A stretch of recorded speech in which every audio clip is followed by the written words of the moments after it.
একজন ইমানদারের জন্য রমাদান মাসটা এত গুরুত্বপূর্ণ, সত্যিকার একজন ইমানদারের কাছে লক্ষ কোটি কোটি টাকার বান্ডিল পাওয়ার চেয়ে একজন ইমানদারের কাছে রমাদান পাওয়ার দাম লক্ষ কোটি গুণ বেশি।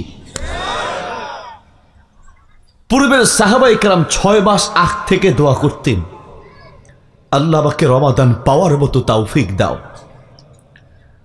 যদি রমাদান আসতেছে শুনে আপনার কলিজায় আনন্দ লাগে, বুঝবেন আপনার ভিতর ঈমান আছে। আর রমাদানের কথা শুনলেই যদি আপনার কলিজায় কষ্ট হয়, না খেয়ে থাকতে হবে, কষ্ট অনুভব হয়, বুঝতে হবে আপনার ঈমানের দুর্বলতা আছে, ঠিক কিনা? মুস্তাদে আহমদ একটি হাদিস আছে, হাদিসটি মিশকাতে আছে, হাদিসটি আত-তারগিব ওয়াত তারহিব কিতাবে আছে।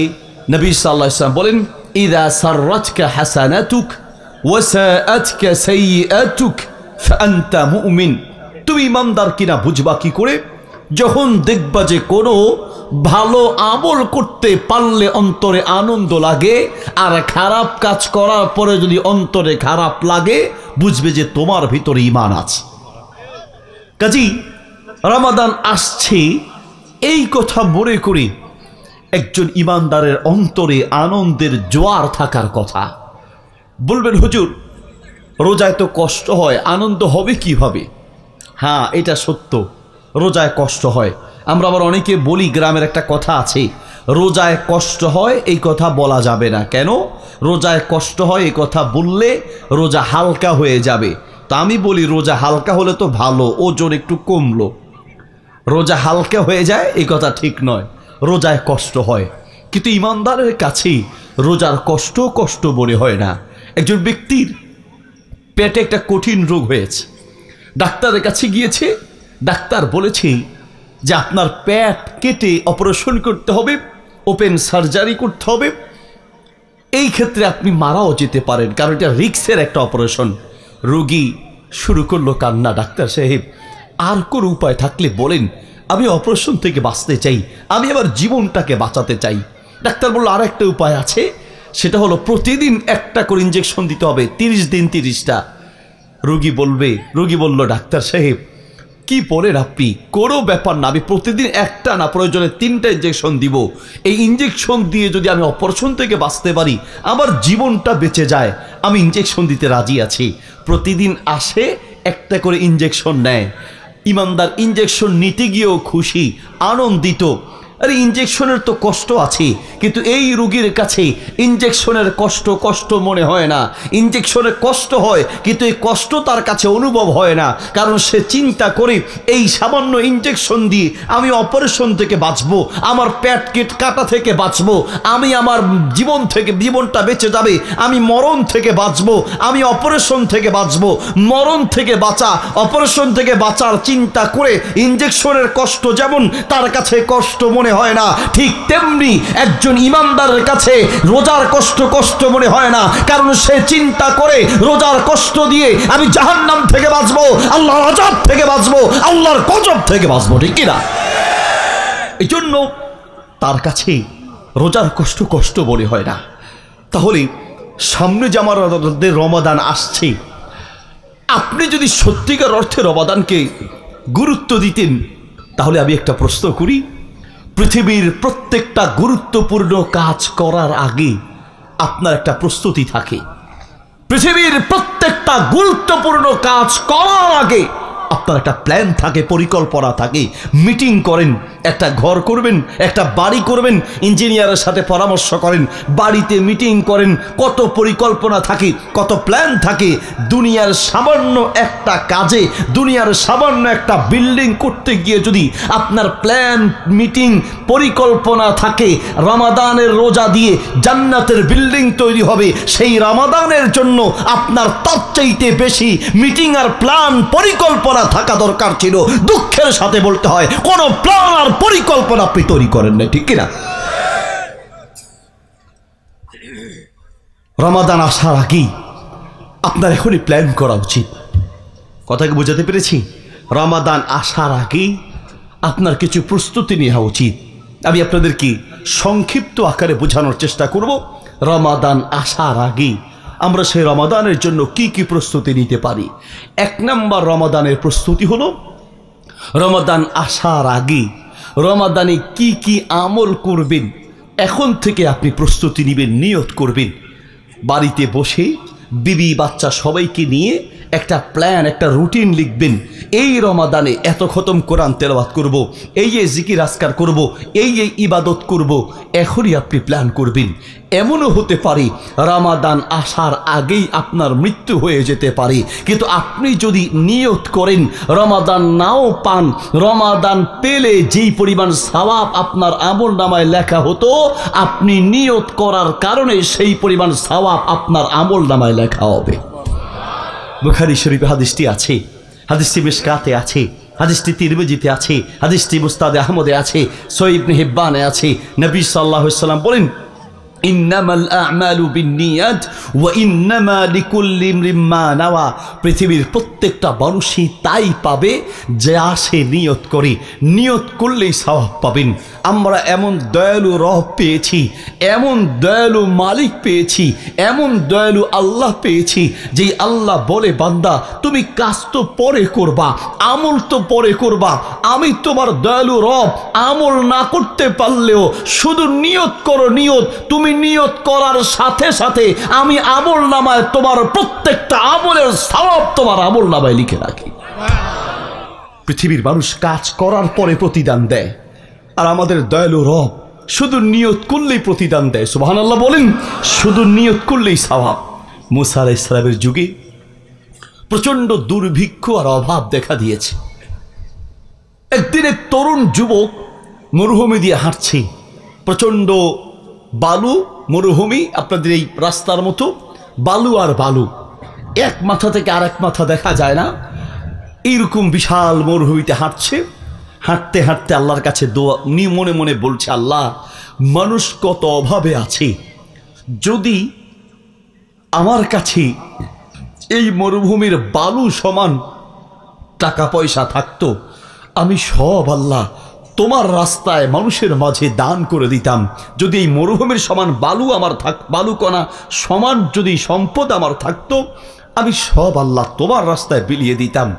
আল্লাহ সুবহানাহু ওয়া তাআলা মুসা আলাইহিস সালামের কাছে ওহী নাজিল করলেন, বললেন, মুসা, আমার ওই বান্দাকে গিয়ে জানায়া দাও, আমি তার অন্তরের কথা শুনতে পাই, মুখের কথা শুধু নয়, আপনার অন্তরের প্রত্যেকটা শব্দ, কান্না, বাক্য, শব্দ, অন্তরের প্রত্যেকটা কথা একজন শুনতে পায়। তিনি কে? আল্লাহ বলেন, আমি তার অন্তরের কথা শুনতে পাই।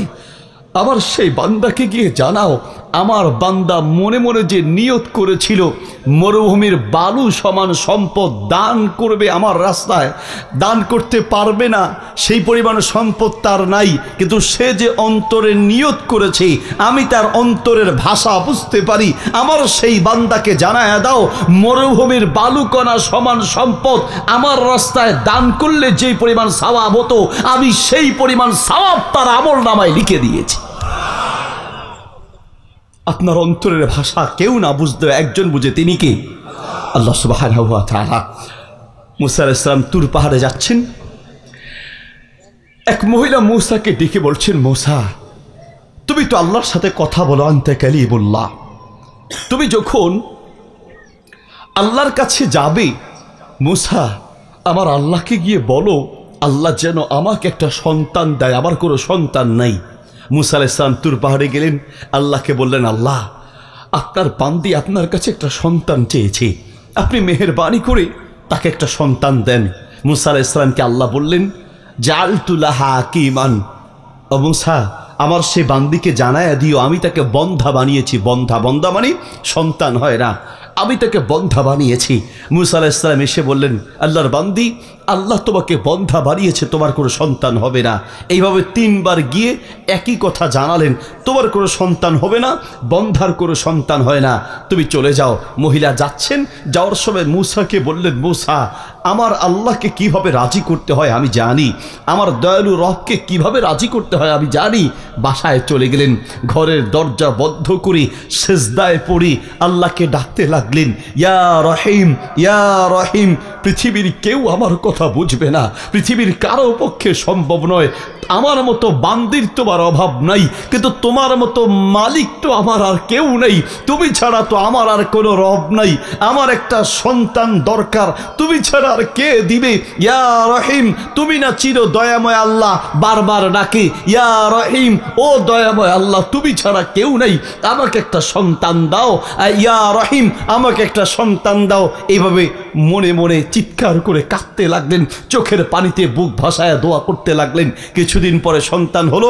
মুসা আলাইহিস সালামের কাছে গেলেন, ও মুসা, আমি নিয়ে এসেছি আবার সন্তান, একটু দোয়া করে দাও। মুসা বলছে, তোমার সন্তান? হ্যাঁ, আমার সন্তান। আরে তুমি না বন্ধা, তো তোমার সন্তান হলো কি করে? বলছে, পৃথিবীর মানুষের পক্ষে অসম্ভব, আল্লাহর পক্ষে অসম্ভব বলতে কিছু নাই, আমার আল্লাহ আমাকে সন্তান দিয়েছে। মুসা আলাইহিস সালাম দৌড়ে গিয়ে তুর পাহাড়ে আল্লাহকে ডেকে বললেন, রব, তুমি বলেছো সেই মহিলা বন্ধা, তার সন্তান হবে না, আমিও বললাম, আর এখন দেখছি এই সেই বান্দির সন্তান হলো। আল্লাহ, এটা কি করে সম্ভব হলো? আল্লাহ বলেন, মুসা, আমি তাকে বন্ধা বানিয়েছিলাম, সে বন্ধা, এটাই সত্য, কিন্তু আমার বান্দি যখন সিজদায় পড়ে আমাকে ইয়া রহিম বলে চিৎকার করে ডাক দেয়, আমাকে দয়ালু আল্লাহ বলে ডাক দেয়, আমি আল্লাহ তার উপরে দয়া না করে থাকি কি করে? আমি আল্লাহ তার কলিজার ভাষা, হৃদয়ের টান আমি বুঝতে পেরেছি। আমি এই জন্য সেই বন্ধার ঘরে আমি আল্লাহ আবার তাকে সন্তান দান করেছি। আল্লাহু আকবার। আপনার অন্তরের প্রত্যেকটা ভাষা যিনি বুঝেন তিনি কে? আল্লাহ সুবহানাহু ওয়া তাআলা। আমরা অনেক সময় আমাদের মনের কথাগুলো আল্লাহকে বুঝাতে পারি না। যেভাবে আল্লাহর কাছে চাইতে হয়, যেভাবে বলতে হয়, সেভাবে আমরা বলতে পারি না। রমাদান আসার আগে 1 নম্বর করণীয় হলো রমাদানের জন্য কি কি আমল করব, মনে মনে নিয়ত করব। নিয়ত করলেই সওয়াব পাওয়া যাবে। নিয়ত কাকে বলে? নিয়ত হলো আন-নিয়াতু হিয়া ইরাদাতুল কলব। নিয়ত হলো অন্তরের ইচ্ছার নাম। আমাদের দেশে নাওয়াইতু আন আসুমা গাদান, নাওয়াইতু আন উসাল্লিয়া লিল্লাহি তাআলা বলে যেই নিয়ত আপনারা করে থাকেন, ওয়াল্লাহি তাল্লাহি বিল্লাহ, রাগ করবেন, হয়তো মনে কষ্ট যেতে পারে, কিন্তু এটা অরিজিনাল কথা। নবী সাল্লাল্লাহু আলাইহি ওয়াসাল্লাম, সাহাবায়ে কেরামের কেউ নাওয়াইতু আন উসাল্লিয়া লিল্লাহি তাআলা অথবা নাওয়াইতু আন আসুমা গাদান এইরকম নিয়ত কোন হাদিসের কিতাবের ভেতরে দূরের কথা বারান্দায় পর্যন্ত নাই। আর নিয়াতু হিয়া ইরাদাতুল কলব, নিয়ত হলো অন্তরের ইচ্ছার নাম। নিয়ত করবেন আপনি বুঝে, বাংলায় নিয়ত করবেন, বুঝে শুনে নিয়ত করবেন। আপনার বাংলা ভাষাও আল্লাহ বুঝে, আপনার অন্তরের ভাষাও আল্লাহ বুঝতে পারে, ঠিক কিনা? নাওয়াইতু আন উসাল্লিয়া লিল্লাহি তাআলা এরকম নিয়ত করতে হবে, এমন কোনো বাধ্যবাধকতা নাই। বলে, হুজুর অসুবিধা কি? বললে অসুবিধা এক জায়গায়, ইমাম সাহেব রুকু থেকে উঠে সিজদায় চলে যায়, মুরব্বির নাওয়াইতু আন শেষ হয় না। মুরব্বিকে, হুজুর খালি প্যাস লাগে, সালাসা বলবো না আরবা বলবো, কোন জায়গায় যে কি বলবো? হুজুর খালি প্যাস লাগে। কে বললো আপনাকে প্যাস লাগাতে? যেই কয়দিনে মুক্তবের হুজুর নাওয়াইতু আন শিখায়, সেই কয়দিনে কয়েকটা নামাজের সূরাও শিখাইতে পারত। যেই কয়দিনে নাওয়াইতু আন শিখায়, সেই কয়দিনে কয়েকটা সূরা শিখাইতে পারত। পৃথিবীর সমস্ত আলেমরা একমত, আপনি অন্তরে বাংলায় নিয়ত করলে নিয়ত হয়ে যাবে। আরবিতে নিয়ত করতে হবে, পৃথিবীর কোনো আলেম এর পক্ষে দলিল দেখায় নাই। আপনি হয়তো 5 টাকা 10 টাকার ওই চটি বইতে দেখেছেন যে নাওয়াইতু আন উসাল্লিল্লাহি তাআলা, নাওয়াইতু আন আসুমা গাদান, এইরকম নিয়ত আছে, রোজার নিয়ত, নামাজের নিয়ত। কিন্তু সঠিক কথা হলো, ওয়াল্লাহি বলছি, সঠিক কথা হলো আপনার অন্তরের ভাষা আল্লাহ বুঝতে পারেন, আপনি বাংলাতে নিয়ত করলেই হবে। আরবিতে এরকম নিয়ত দিয়ে ইসলামটাকে কঠিন করা হয়েছে, ঠিক না? বোঝার জন্য একটা দৃষ্টান্ত দিলে বুঝবেন। চট্টগ্রাম একটা মসজিদে সিন্নি দিবে। সিন্নি বুঝেন আপনারা? কি বলেন আপনার? সিন্নি না পায়েস? সিন্নি দিবে। তো মসজিদের সভাপতি সাহেব মসজিদের সামনে এক অন্ধ দাঁড়ায় আছে। সেই অন্ধকে ডাক দিয়ে চিটংয়ের ভাষায় বলছে, বাজি কেউ আবাজি, আজিয়া মসজিদও সিন্নি দিব, সিন্নি খাবি না? আজকে মসজিদে সিন্নি দিবি, সিন্নি খাবে? তো অন্ধ সে বলছে, বাজে কি হদ্দে তো আর হতা ন বুঝি, সিন্নি খন্ডুইল্লা, আর তো চোখ নাই, সিন্নি খন্ডুইল্লা, সিন্নি তো ন দেখি, সিন্নি খাইবা? ওই সিন্নি কেমন? আমার তো চোখ নাই, অন্ধ মানুষ, আমি তো জিন্দিগিতে কোনোদিন সিন্নি দেখি নাই, সিন্নি কেমন আবার? তো সভাপতি সাহেব বলছে, বাজি সিন্নি ওইলে বগের ডুইল্লা সাদা।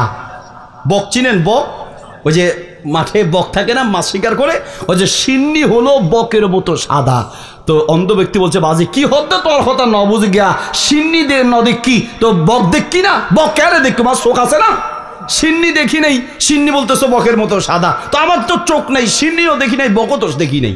তো বলছে বাজি বক নাও সিনস ইকা তোরে বকসি নেই, সামনে এনে বলছে বক হইলা হইতে না, বক হইলে সাম্য দিল্লা চিকন, পিছন দিল্লা মোড়া। বক হয়েছে সামনে দিয়ে এরকম চিকন, পিছন দিয়ে এরকম মোটা। তখন ওই অন্ধ ব্যক্তি বলছে বাজি আল্লাহর কসম আই সিন্নি নখাইম গলাত আটকি মরি যাইম গই, আল্লাহর কসম আমি সিন্নি খাবো না, কারণ সামনে দিয়ে চিকন, পিছন দিয়ে এরকম মোটা, এই সিন্নি আমি গলায় দিলে আমার গলায় আটকে মারা যাব, আমি সিন্নি খাবো না।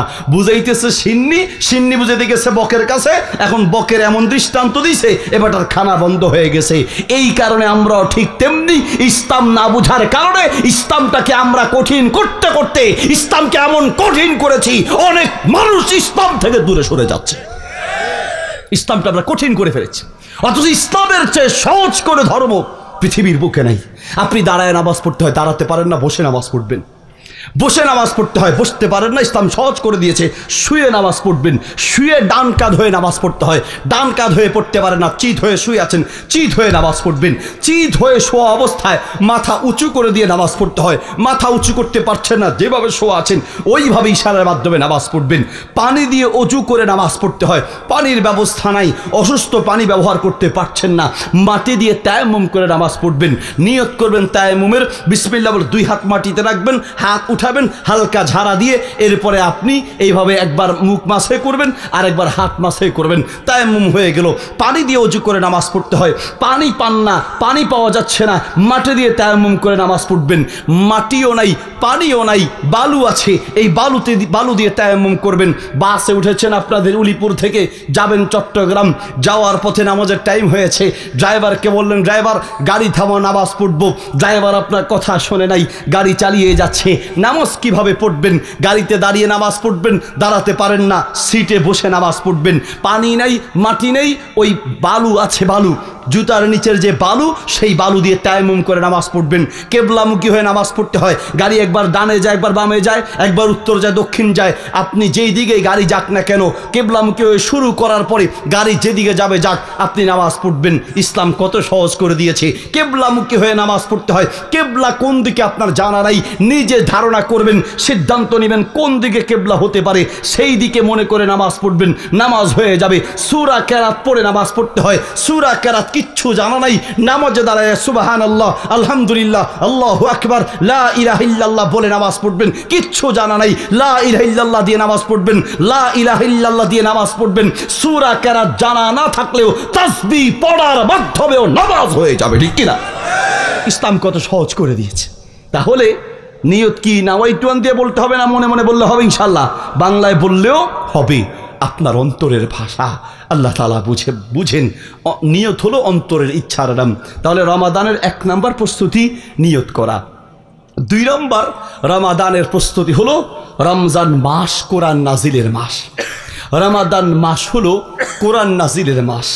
এই রমাদান আসার আগেই কোরআন তেলাওয়াত শিখবেন। কোরআন ভাই 1 মিনিটও কেউ একটু উঠতে পারবেন না। রাজি আছেন? রাজি আছেন ইনশাল্লাহ? যদি না উঠার সিদ্ধান্ত দেন তাহলে মনের কিছু কথা বলবো, খুব খেয়াল করে শুনতে হবে। আমি আপনাদের এই সমস্ত পাশে এত দূরে মাহফিল তেমন একটা দেই না। এসেছি ওই যে আপনাদের এক ভাই আমাদের নোয়াখালী প্রযুক্তি বিশ্ববিদ্যালয়ে পড়ে, আমার সাগরেদ তাকে ধরেছে, খুব রিকোয়েস্ট করেছে, এই জন্য এসেছি। মহব্বত করে বলছি, অহংকার করে না, মহব্বত করে। আসতে যে কি পরিমাণ কষ্ট হয় এত দূরে, সেটা আমি জানি, আমার শরীর জানে, আর আমার আল্লাহ জানে। এত কষ্ট করে এসেছি, কিছু হৃদয়ের কথা বলবো, দিলের কথা বলবো। উঠাউঠি করা যাবে না, একান্ত বেশি প্রস্রাবে ধরলে যাবেন, অন্যথায় হাঁটাচলা করবেন না। রাজি আছেন ইনশাল্লাহ? এই যে মামই, হ্যাঁ মাত্র বললাম যে উঠা যাবে না, হ্যাঁ এখন উঠতেস, কি কল দিছে কেউ? তাহলে বসো। একান্ত প্রস্রাব পায়খানা থাকলে উঠবেন, আর নাহলে উঠলে আমি এখান থেকে ডাক দেবো, ঠিক আছে ইনশাল্লাহ? আপনারা আছেন না ঘুমাই গেছেন? আছেন? কে কে ঘুমাইছেন 2 হাত তুলে দেখান। মাশাআল্লাহ 2-4 জন ঘুমাইছে দেখা যায়। নারায়ে তাকবীর। হয় নাই, তাকবীর দেওয়াটা শিখাই। তাকবীর দিতে হাত তুলতে হয়। কি তুলতে হয় বলেন? হাত। যাদের হাত নাই তারা আবার পা তোলার দরকার নেই। 1 নম্বরে হাত তুলে, 2 নম্বরে মুখ খুলে। তবে যাদের মুখে পান আছে তাকবীরটা বাড়িতে গিয়ে দিন, কোনো সাদা জামা লাল বানানোর দরকার নেই। হাত খুলে, মুখ খুলে, প্রাণ খুলে নারায়ে তাকবীর, নারায়ে তাকবীর। আমি খুব লম্বা সময় কথা বলি না, আপনি মনে করবেন হুজুর আজকে আমাদেরকে আটকায় মোবাইল দিচ্ছে।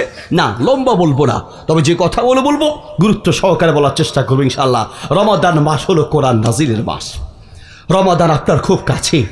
এই রমাদান মাসে যদি আপনি কোরআন তেলাওয়াত না করতে পারেন তা আপনার চাইতে নিমক হারাম সারা দুনিয়ায় আর একটা হতে পারে না, ঠিক কিনা? সারা দুনিয়া আর একটা হতে পারে না। কিয়ামতের মাঠে বহু মানুষকে আল্লাহ উঠাবেন। ওয়ানাহশুরুহু, আমি কিয়ামতের মাঠে উঠাবো। সূরা তাহা আয়াত নম্বর 24, 25, 26 এবং 27 নম্বর আয়াত পড়ে তারপরে বাড়িতে গিয়ে তাফসীর দেখার চেষ্টা করবেন। আল্লাহ তাআলা বলেন, ওয়ামান আ'রাজা আন যিকরি ফাইন্না লাহু মাঈশাতান দনকা। যে ব্যক্তি আমার এই কোরআন না শিখে, কোরআনকে গুরুত্ব না দিয়ে দুনিয়ায় জীবন যাপন করবে, আল্লাহ বলেন মাঈশাতান দনকা, আমি তার জীবনকে অশান্তিময় করে দিব। যেই ঘরে কোরআনের তেলাওয়াত নাই, যেই পরিবারে কোরআনের তেলাওয়াত নাই, যেই ফ্যামিলিতে কোরআনের তেলাওয়াত নাই, ওয়াল্লাহি সেই ঘরে শান্তি আর রহমত আর বরকত থাকতে পারে না, ঠিক কিনা?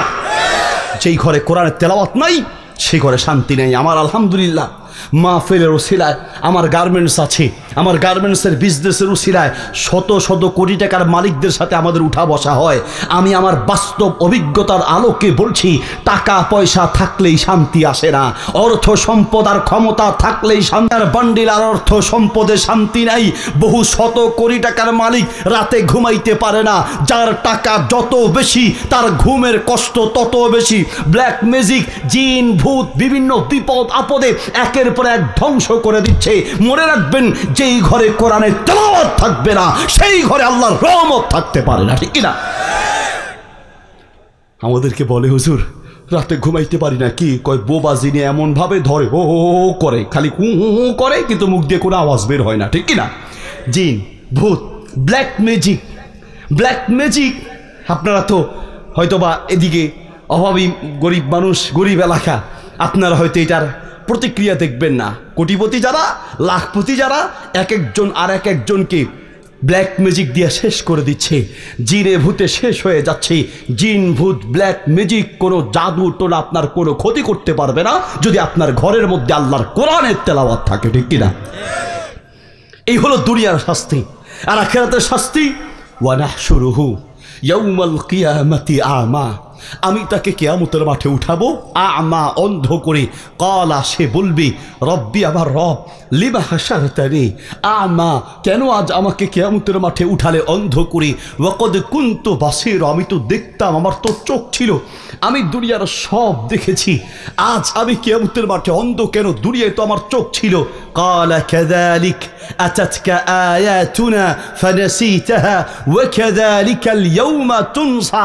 আল্লাহ বলবে, তুমি ঠিক বলেছ, আমি তোমাকে দুটি চোখ দিয়েছি আর তোমার কাছে আতাতকা আয়াতুনা, আমার এই কোরআন নাজিল করেছি। আমি তোমাকে কোরআন দিয়ে দুটি চোখ দিয়েছি, আমার দেয়া চোখ দিয়ে আমার এই কোরআন পড়বে, এই জন্যই আমি চোখ দিয়েছিলাম। আমার দেয়া কোরআন দিয়ে দুনিয়ার সব দেখেছো। আজ সারাদিন আল্লাহর দেয়া চোখ দিয়ে মোবাইল কতবার দেখেছো? বলবে হুজুর কয়েক হাজার বার দেখেছি। আজ সারাদিন আল্লাহর দেয়া চোখ দিয়ে কয়েকশোবার ইউটিউব, কয়েকশোবার ফেসবুক, কয়েকশোবার হোয়াটসঅ্যাপ, কয়েকশোবার মেসেঞ্জার আর ইমো দেখতে পেরেছো। আজ সারাদিনে আল্লাহর দেয়া চোখ দিয়ে কয়বার কোরআন দেখেছো? বলবা হুজুর একবারও দেখি নেই। গত এক সপ্তাহে কয়বার দেখেছো? বলবা হুজুর একবারও দেখি নেই। গত এক মাসে একবারও দেখো নাই। গত এক বছরে একবারও দেখো নাই। কোন কোন জালিম তো সারা জীবনে একটা বড় আল্লাহর কোরআনটা পড়া শিখতে পারে নাই, ঠিক কিনা? তোমার চাইতে নিবো খারাপ সারা দুনিয়া আর একটা হতে পারে না।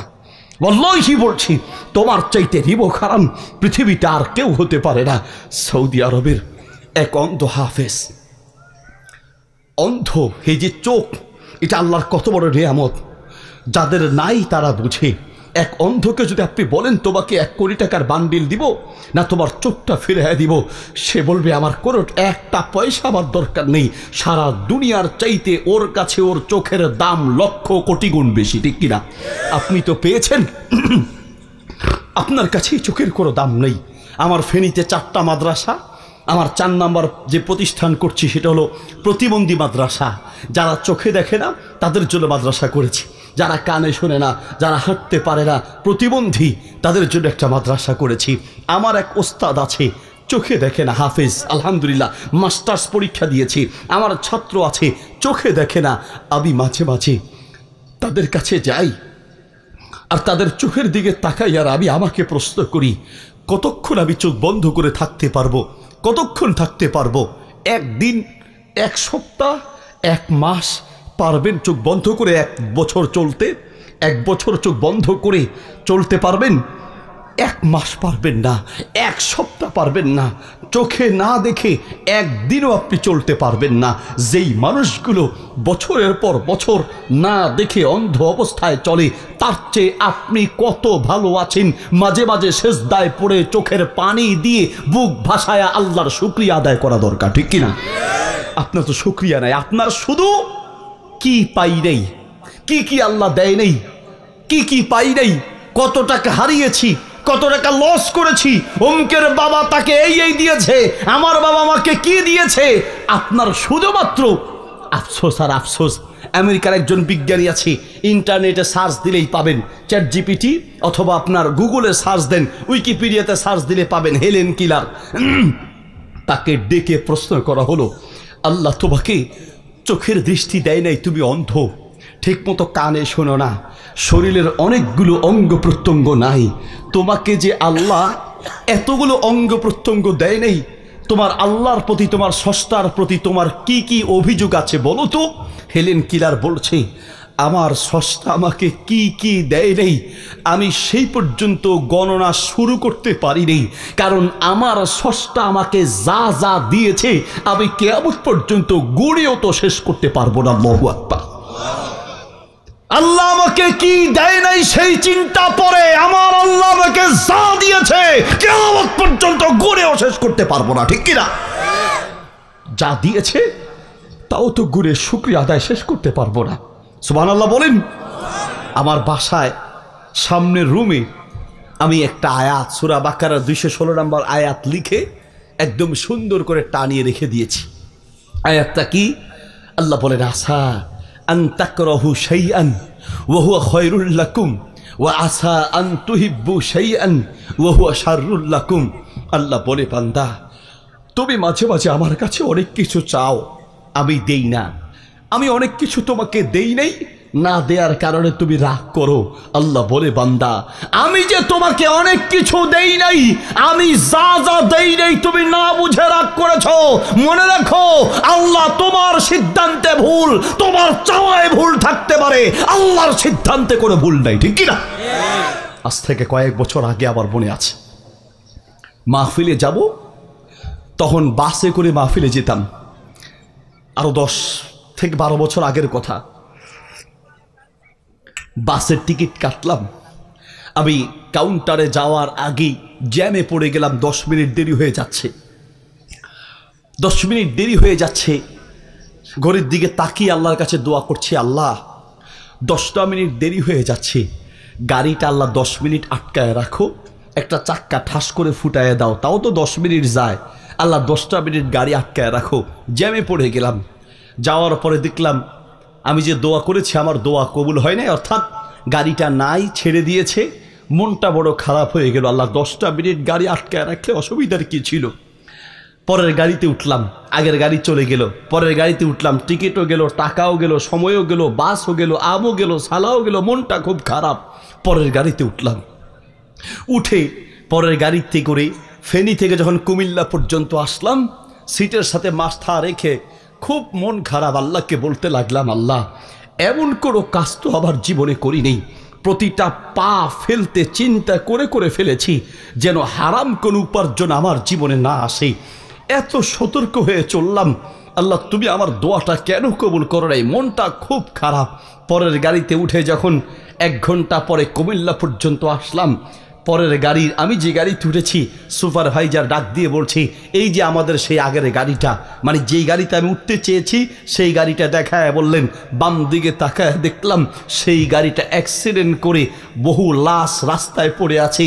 সেই দিন আমি আল্লাহকে বললাম, আল্লাহ আমি না বুঝে তোমার উপরে মন খারাপ করেছি, আমি চেয়েছি আগের গাড়িতে উঠবো, তুমি উঠতে দাও নাই, জ্যামে ফেলে দিয়েছো, আমি না বুঝে মন খারাপ করেছি, আসলে আমার চাওয়া ভুল ছিল, আল্লাহ তোমারটাই ঠিক ছিল। আল্লাহু আকবার, আল্লাহটাই ঠিক। অনেক সময় না বুঝে আমরা আল্লাহর উপরে মন খারাপ করি। বলতে চাচ্ছিলাম প্রিয় ভাইয়ের আমার, আল্লাহ সুবহানাহু ওয়া তাআলা বলেন, হেলেন কিলার বলেন, আমার স্রষ্টা আমাকে কি কি দেয় নাই সেই চিন্তা পড়ি, আমার স্রষ্টা আমাকে যা যা দিয়েছে তাও কিয়ামত পর্যন্ত গুড়ে আমি শেষ করতে পারবো না। এই চোখ দুটা যে কত বড় নিয়ামত। সৌদি আরবের এক অন্ধ হাফেজ, তাকে ডেকে একবার সাংবাদিকরা প্রশ্ন করলেন, বললেন, আপনি তো চোখে দেখেন না, না দেখে এই পুরো কোরআনটা শুধু শুনে শুনে মুখস্থ করেছেন, না দেখে যে পুরো কোরআনটা মুখস্থ করেছেন, কত বড় নিয়ামত আল্লাহ আপনাকে দিয়েছেন। আচ্ছা বলেন তো, আপনি যদি অল্প সময়ের জন্য চোখের দৃষ্টি ফিরে পান, আল্লাহ যদি আপনাকে অল্প সময়ের জন্য চোখের দৃষ্টি ফিরিয়ে দেয়, আপনি সর্বপ্রথম কি দেখতে চাইবেন? মা, বাবা, ভাই, বোন, আত্মীয় স্বজন, দুনিয়ার কোন সৌন্দর্য আগে দেখতে চাইবেন? অন্ধ হাফেজ বলছে, আল্লাহ আমাকে চোখের দৃষ্টি দেয় নাই, তবে অন্তরের দৃষ্টি দিয়েছে। আল্লাহ যদি আমাকে অল্প সময়ের জন্য চোখের দৃষ্টি ফিরিয়ে দেয়, আমি সর্বপ্রথম অন্য কোনো দিকে নয়, বরং আমি সর্বপ্রথম যেই কোরআনটা না দেখে মুখস্থ করেছি ওই কোরআনের দিকে তাকাবো। সেই কোরআনের অক্ষরগুলো কত সুন্দর, তেলাওয়াত এত সুন্দর, সুর এত মধুর লাগে, এই কোরআনের আয়াতগুলো যে কত সুন্দর, আগে সেদিকে দেখব। আগে দেখব সদ দেখতে কেমন, কফ দেখতে কেমন, কাফ দেখতে কেমন। আমি সর্বপ্রথম আল্লাহর কোরআনের আয়াতের শব্দ আর অক্ষরের দিকে তাকাবো। আল্লাহু আকবার। তোমাকে একটা থাপ্পড় দিয়ে বুঝিয়ে দিয়েছে। তোমার মতো চোখ আমার জন্য আফসোস লাগে, তোমাকে আল্লাহ চোখ দেওয়ার পরেও আল্লাহর কোরআন শিখতে পারো নাই, তার চেয়ে আফসোস আর কিছু হতে পারে না, ঠিক কিনা? এর চেয়ে দুঃখ আর কি হতে পারে? এর চাইতে আফসোস আর কি হতে পারে? বাপ, যদি আবার কলিজার কথাগুলো আমি আপনাকে বোঝাতে পারি, আজকে মাহফিল শেষ করার আগেই, শেষ করার পরই আপনি সিদ্ধান্ত নেবেন, আগামী কাল থেকে আল্লাহর এই কোরআনের শিক্ষার ব্যবস্থা করে নেবেন ইনশাআল্লাহ। রাজি আছে ইনশাআল্লাহ? বিশ্বাস করেন, মাহফিলগুলোতে গেলেই আমাদেরকে বলে, হুজুর ছেলে মেয়ে নিয়ে কত বিপদে আছে। ওই যে আল্লাহ বলেন, মাই শাতান দনকা শান্তি পাবা না। ছেলে দিয়ে মেয়ে দিয়ে শান্তি পেতে চাও, ছেলে মেয়েকে আল্লাহর কোরআন শেখাও। যার কলিজায় আল্লাহর কোরআন ঢুকবে সে মা বাবার সাথে খারাপ আচরণ করতে পারে না, ঠিক কিনা? যার কলিজায় আল্লাহর কোরআন ঢুকবে। হুজুর ছেলে মেয়ে কত বিপদে আছে। আপনি বিপদে থাকবেন না তো কে থাকবে? আপনি তো ছেলের হাতে কোরআন তুলে দিতে পারেন না, কিন্তু মোবাইলটা ঠিকই তুলে দিয়েছেন। কথা বলুন, আপনি অযোগ্য বাপ। গত কয়েকদিন আগে ইন্টারনেটে এসেছে, এতে গত 3 দিন আগের কথা, সাবা নামক একটা মেয়ে, বয়স কত? 11 বছর। 11 বছর একটা মেয়ে, এদিকে তাকান, তার মায়ের ক্যান্সারের রোগ, মাকে ক্যান্সারে আক্রান্ত মাকে হসপিটালে রেখে, বেয়াদবি মাফ করবেন, সে তার বয়ফ্রেন্ডকে নিয়ে পালিয়ে গিয়েছে। পত্রিকায় প্রথম দিন হেডলাইন দিয়েছে, 11 বছরের শিশু হারিয়ে গিয়েছে। অসংখ্য মানুষ ফেসবুকে শেয়ার করেছে, কারণ মায়ের ক্যান্সারের রোগ। এই মেয়েটা মাকে দেখবে আর কেউ নাই, তো মেয়েটা হারিয়ে গেলে কিভাবে, মায়ের কি অবস্থা হবে? মায়ের টেনশনে সবাই পক্ষে লিখেছে, 11 বছরের শিশুকে আমরা খবর চাই, 11 বছরের শিশুকে ফিরিয়ে দিতে হবে, খোঁজ নিতে হবে। প্রশাসনের উপরে চাপ প্রয়োগ করছে। সারা বাংলাদেশে ইন্টারনেটে অনলাইনে তোলপাড় শুরু হয়েছে। 2 দিন পরেই তাকে পাওয়া গেল, সে তার বয়ফ্রেন্ডের হাত ধরে পালিয়ে গিয়েছে। জিজ্ঞেস করছে, এই ছেলের সাথে তোমার পরিচয় কেমনে? কয় টিকটকে পরিচয় হলো, টিকটকে। আমি বলি, এই রকম সমাজ যে এত খারাপ হবে, যেই মেয়ে তার মাকে ক্যান্সারের অবস্থায় হসপিটালে রেখে পালাতে পারে, এই সন্তান থাকার চেয়ে না থাকা ভালো ছিল। এবার আপনারা সবাই কাকে দোষী করবেন? নিঃসন্দেহে মেয়েকে দোষী করবেন। মেয়েটা খারাপ, আমিও মেয়েটাকে দোষী করি। তবে আমি বলি, এই মেয়ের দোষ দেওয়ার আগে ওর মা আর ওর বাবাকে দোষ দেওয়া দরকার। কারণ 11 বছরের একটা মেয়ের হাতে মোবাইল তুলে দেওয়ার মানেই হচ্ছে ওই মেয়েটার হাতে বিষের বোতল তুলে দেয়া। আপনি খারাপ বলেছেন, আমি বলিনি। নবী মুহাম্মদ সাল্লাল্লাহু আলাইহি ওয়াসাল্লাম বলেন, হাদিস বুখারীতে আছে, হাদিস মিশকাতে আছে, হাদিস সহিহুল জামি কিতাবে আছে, হাদিস মুস্তাদরাক হাকিমে আছে, হাদিস আত-তারগিব ওয়াত তারহিব কিতাবে আছে। আল্লাহর নবী সাল্লাল্লাহু আলাইহি ওয়াসাল্লাম বলেন, কুল্লু মাউলুদি ইউলাদু আলাল ফিতরা ফাআবাওয়াহু ইউহাউবিদানিহি ওয়া ইউনাসসিরানিহি ওয়া ইউমাজ্জিসানিহি। একটা সন্তান সততার উপরে জন্মগ্রহণ করে, এই সন্তানটাকে খারাপ বানায় তার মা আর তার বাবা। অধিকাংশ সন্তান খারাপ হয় তার মা তার বাবার কারণে। আপনি বলেন, আমাদের সন্তানরা যে গালি দেওয়া শিখে, কোন স্কুলের বইতে পড়ে গালি শিখে? কোন স্কুলের বইতে গালি শিখায়? মাদ্রাসার বইতে শিখায়? গালি শিখে কোথা থেকে? চট্টগ্রামে এক বাপ তার ছেলেকে ডাকতেছে আলার ফলাইকায়, ছেলে আবার বাপেরে বলতেছে দূর আলার ফলা কিল্লা ডাহর। বাপ ছেলেরে বলতেছে শালার পুত, ছেলে বাপেরে বলতেছে শালার পুত। পাশে দিয়ে এক হুজুর শুনছে, ইমাম সাহেব গিয়ে বাপরে বলতেছে, বাজি কি দে তুই ইতারে হদ্দে আলার ফলা, ইতা তোমারে হদ্দে আলার ফলা, তোমারা কে কার আলার ফলা ঠিক করো। বাপ এবার উল্টা হুজুরে শুরু করছে, দূর আলার ফলা তুই ঘরে তো নেছিস। কে সন্তানকে খারাপ বানায়? অধিকাংশ ক্ষেত্রে সন্তান খারাপ হয় তার মা বাবার কারণে। টাকা পাওনাদার টাকা পাবে, জানালা দিয়ে দেখছে, ছেলেকে ডাক দিয়ে বলছে, বাবা এদিকে আসো। কি কই যে তোমার আঙ্কেল আসতেছে, তোমার আঙ্কেল টাকা পাবে তো ঘরের দরজা খুলে তোমার আঙ্কেলকে বলবা আমার আব্বা ঘরে নাই। অথচ আব্বা কোথায়? কথা বলেন, আব্বা কোথায়? ঘরে। ওই যে আমার আব্বা ঘরে নেই। ছেলে ছোট্ট মানুষ বুঝে নেই, ঘরের দরজা খুলছে, খোলার পরে ছেলেটাকে দোকানদার জিজ্ঞেস করছে তোমার আব্বা কোথায়? ছেলে ছোট্ট মানুষ, ও বলতেছে ওই যে আমার আব্বা বলছে আমার আব্বা ঘরে নাই, আমার আব্বা বলছে। কে ছেলেকে খারাপ বানায়? দেশে একটা পরিবর্তন হয়েছে আলহামদুলিল্লাহ, যার কারণে স্বাধীনভাবে কথা বলতে পারছি। আমরা দেশে আর একটা পরিবর্তন চাই। আমরা কিছু ওলামা একরাম মিলে দেশে আর একটা পরিবর্তনের চেষ্টা করছি। সেই পরিবর্তন হলো এই দেশের শিক্ষা ব্যবস্থার পরিবর্তন। এদেশের স্কুল কলেজ ভার্সিটিতে আল্লাহর এই কোরআনের শিক্ষা বাধ্যতামূলক করা উচিত। তাহলে সেই স্কুল কলেজ ভার্সিটিতে আর কোনো জালেম মাথা উঁচু করে দাঁড়াতে পারবে না, ঠিক না? আমাদের সন্তানরা জানে না, আমাদের সন্তানদেরকে সেই শিক্ষা দেওয়া হয় নাই যেই শিক্ষায় আমাদের সন্তানরা স্কুল কলেজ ভার্সিটি থেকে শিখে বের হবে। একজন এমপির দায়িত্ব কি, একজন মন্ত্রীর দায়িত্ব কি, একজন প্রধানমন্ত্রীর কি দায়িত্ব, একজন এমপি চেয়ারম্যান মেম্বার একজন সমাজের প্রতিনিধির দায়িত্ব কি আমাদের সন্তানদেরকে শেখানো হয় নাই। শুধু শিখেছে কেমনে চুরি করতে হয়, ঠিক কিনা? কি পরিমাণ জুলুম দেশের মাটিতে হয়েছে কল্পনাও করতে পারবেন না। আপনারা গ্রামের মানুষ, আল জাজিরা একটা প্রতিবেদন বের করেছে। আল জাজিরা বিগত বছরের এক জালেম মন্ত্রী শুধুমাত্র যুক্তরাষ্ট্রে বাড়ি কিনেছে 360টা। কয়টা? 360টা বাড়ি কিনেছে শুধুমাত্র যুক্তরাষ্ট্রে। এবার মালয়েশিয়া, এবার দুবাই, এবার ইন্দোনেশিয়া। যদি এইভাবে সারা বাংলাদেশ সারা বিশ্ব খোঁজা হয় তাহলে দেখা যাবে যে হাজার হাজার কোটি টাকা বিদেশে পাচার করেছে। বিগত বছরের আর এক মেয়রের ইতিহাস, শুধুমাত্র বাড়ি থেকে অফিসে একবেলা খাবার নিবে এই জন্য সরকারি টাকা একটা গাড়ি কিনেছে। আবার সেই গাড়ির তেলের খরচ বাবদ দিয়েছে 28,05,000 টাকা। ইনকিলাব পত্রিকার প্রতিবেদন, যদি শুধু প্রতিবেদন শোনাই অবাক হয়ে যাবেন। এদেশের মাটি থেকে হাজার হাজার কোটি টাকা বিদেশে পাচার করেছে। এই টাকা ওর বাপদাদার টাকা নয়, এই টাকা ওদের বাপদাদাদের টাকা নয়। ওই অর্থ সম্পদ আপনার আমার এদেশের জনগণের রক্ত চোষা টাকা পাচার করেছে, ঠিক কিনা?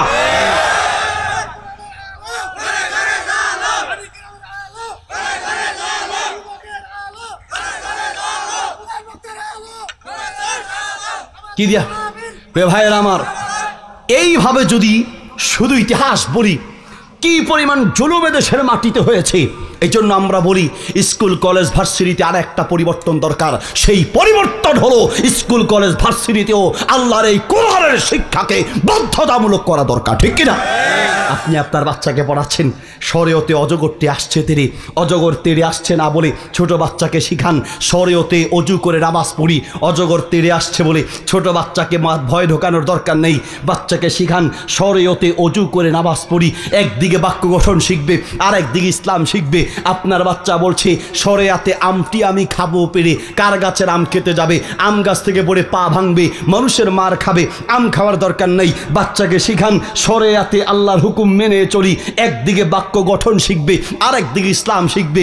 আপনার বাচ্চা বলছে রসইতে ইঁদুর ছানা ভয়ে মরে, ইঁদুর মরুক বাচুক নাইলে হাঁ করে থাকুক, আপনার বাচ্চার দরকার নেই। বাচ্চাকে শিখান রসইতে ইসলাম মতো জীবন গড়ি। একদিকে বাক্য গঠন শিখবে, আর একদিকে ইসলামের বিধান শিখবে, ঠিক কিনা? আপনার বাচ্চা একদিকে যোগ শিখে আর একদিকে চুরি শিখে।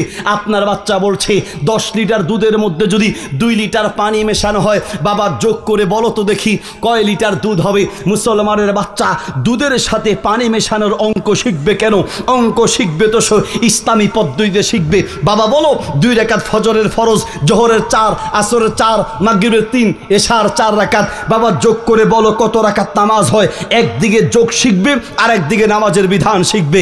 আপনার বাচ্চা একদিকে গুণ আর ভাগ শিখে, আর একদিকে সুদ শিখে। সুদ বাবা বলো 100 টাকায় যদি 2 টাকা সুদ আসে, 10 লক্ষ টাকায় কত টাকা সুদ আসবে? মুসলমানের বাচ্চা সুদের পদ্ধতির অঙ্ক শিখবে কেন? মুসলমানের বাচ্চা সুদ দেখলে লাথি মারবে, মুসলমানের বাচ্চা সুদ দেখলে চোখ গরম হয়ে যাবে, রক্ত গরম হয়ে যাবে। সুদের পদ্ধতিতে কেন শিখবে? তাকে বলেন 100 টাকায় যদি 2.5 টাকা যাকাত আসে, 10 লক্ষ টাকায় কত টাকা যাকাত আসবে? একদিকে অঙ্ক শিখবে, আর একদিকে ইসলামের বিধান শিখবে, ঠিক কিনা? আপনার বাচ্চাকে আপনি কবিতা শিখান আর মিথ্যা তথ্য ঢুকায় দিচ্ছেন। বাবা বলো হাট্টিমা টিম টিম, তারা বাঠে পারে ডিম, তাদের মাথায় খাড়া 2টি শিং। হাট্টিমা টিম টিম, মাথায় খাড়া 2টি শিং আছে, আবার ডিম পারে। আপনি বাপ জীবনে কোনোদিন দেখছেন মাথায় শিং থাকলে ডিম দেয়? গরু আর ছাগলের মাথায় শিং আছে, ডিম দেয়? তাহলে বাচ্চাকে আপনি শিখাই দিলেন মাথায় শিং আছে আবার ডিম দেয়, মিথ্যা তথ্য শিখাই দিলেন। আবার কবিতা শিখান, কি আছে এই কবিতা থেকে শিখার মতো বলেন? ওই দেখা যায় তাল গাছ, ওই আমাদের গা, ওইখানেতে বাস করে কানা বগির ছা। ও বগি তুই খাস কি, পান্তা ভাত চাস কি? পান্তা আমি চাই না, পুঁটি মাছ পাই না, একটা যদি পাই অমনি ধরে ঘাপুস ঘুপুস খাই।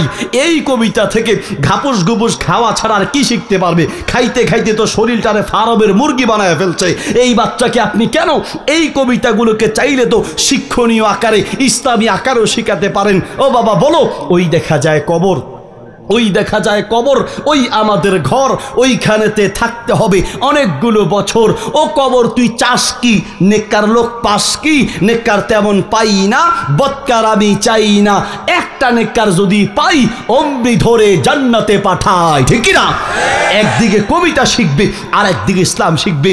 বাপ সন্তানকে সুসন্তান বানাতে হলে আপনাকে সচেতন হতে হবে, আপনাকে সতর্ক হতে হবে। বুকে হাত দিয়ে বলেন তো দেখি আপনার ছেলেটা স্কুলে যায় কিনা, মাঝে মাঝে খোঁজ দেন।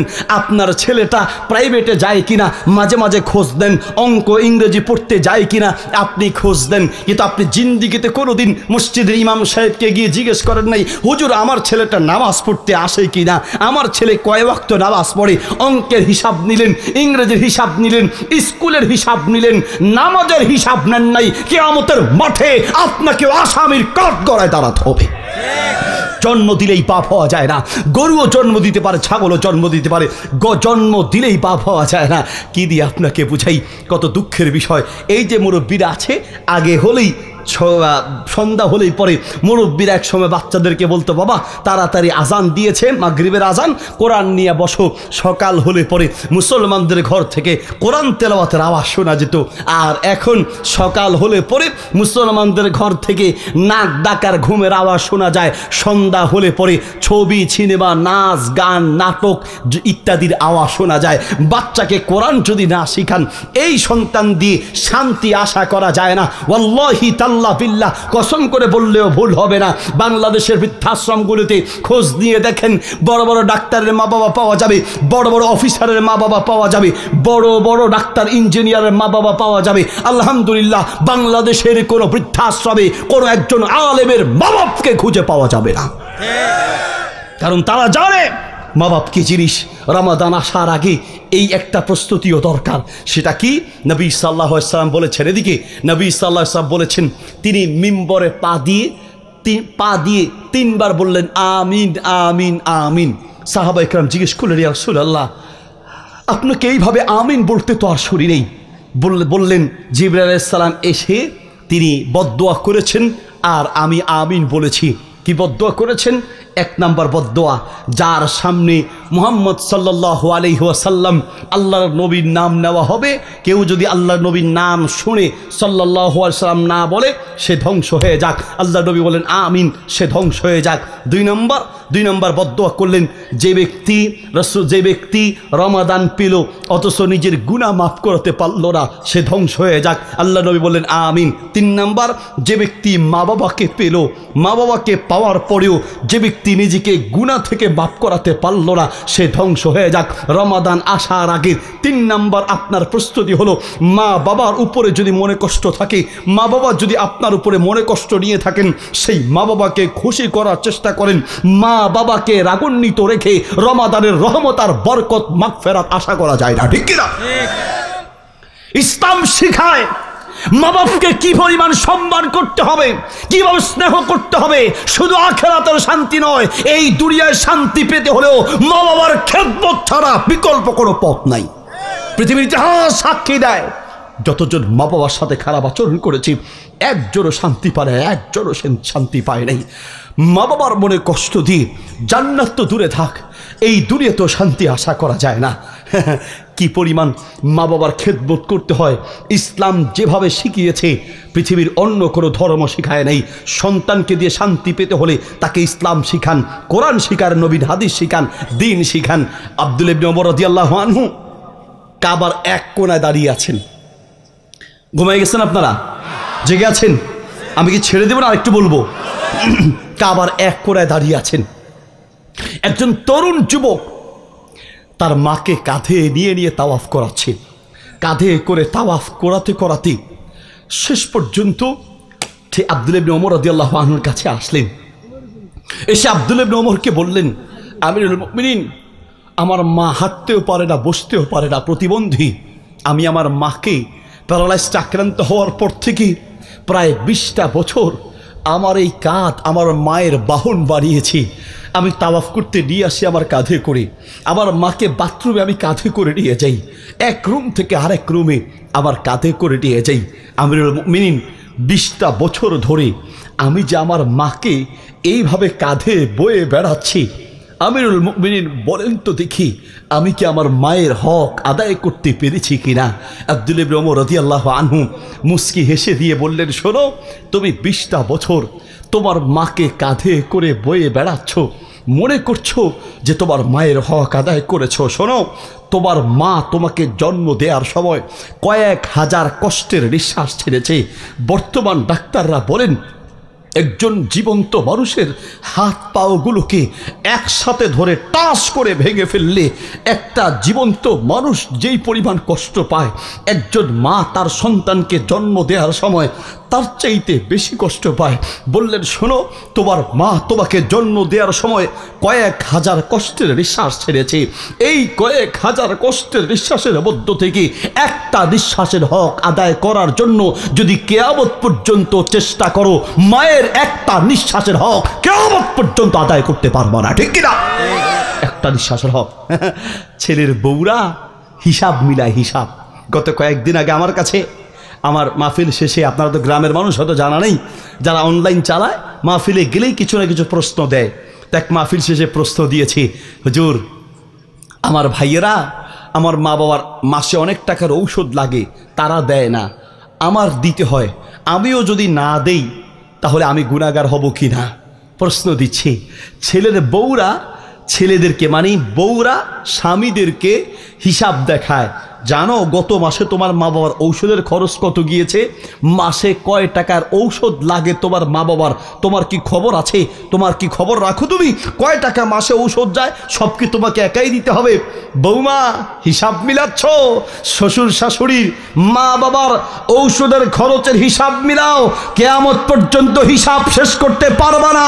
আমি একজন বাপ, আমিও বুঝি পৃথিবীর প্রত্যেকটা মার বাবা অসুস্থ হয় তার কলিজার টুকরা সন্তানকে মানুষ বানাতে গিয়ে, ঠিক কিনা?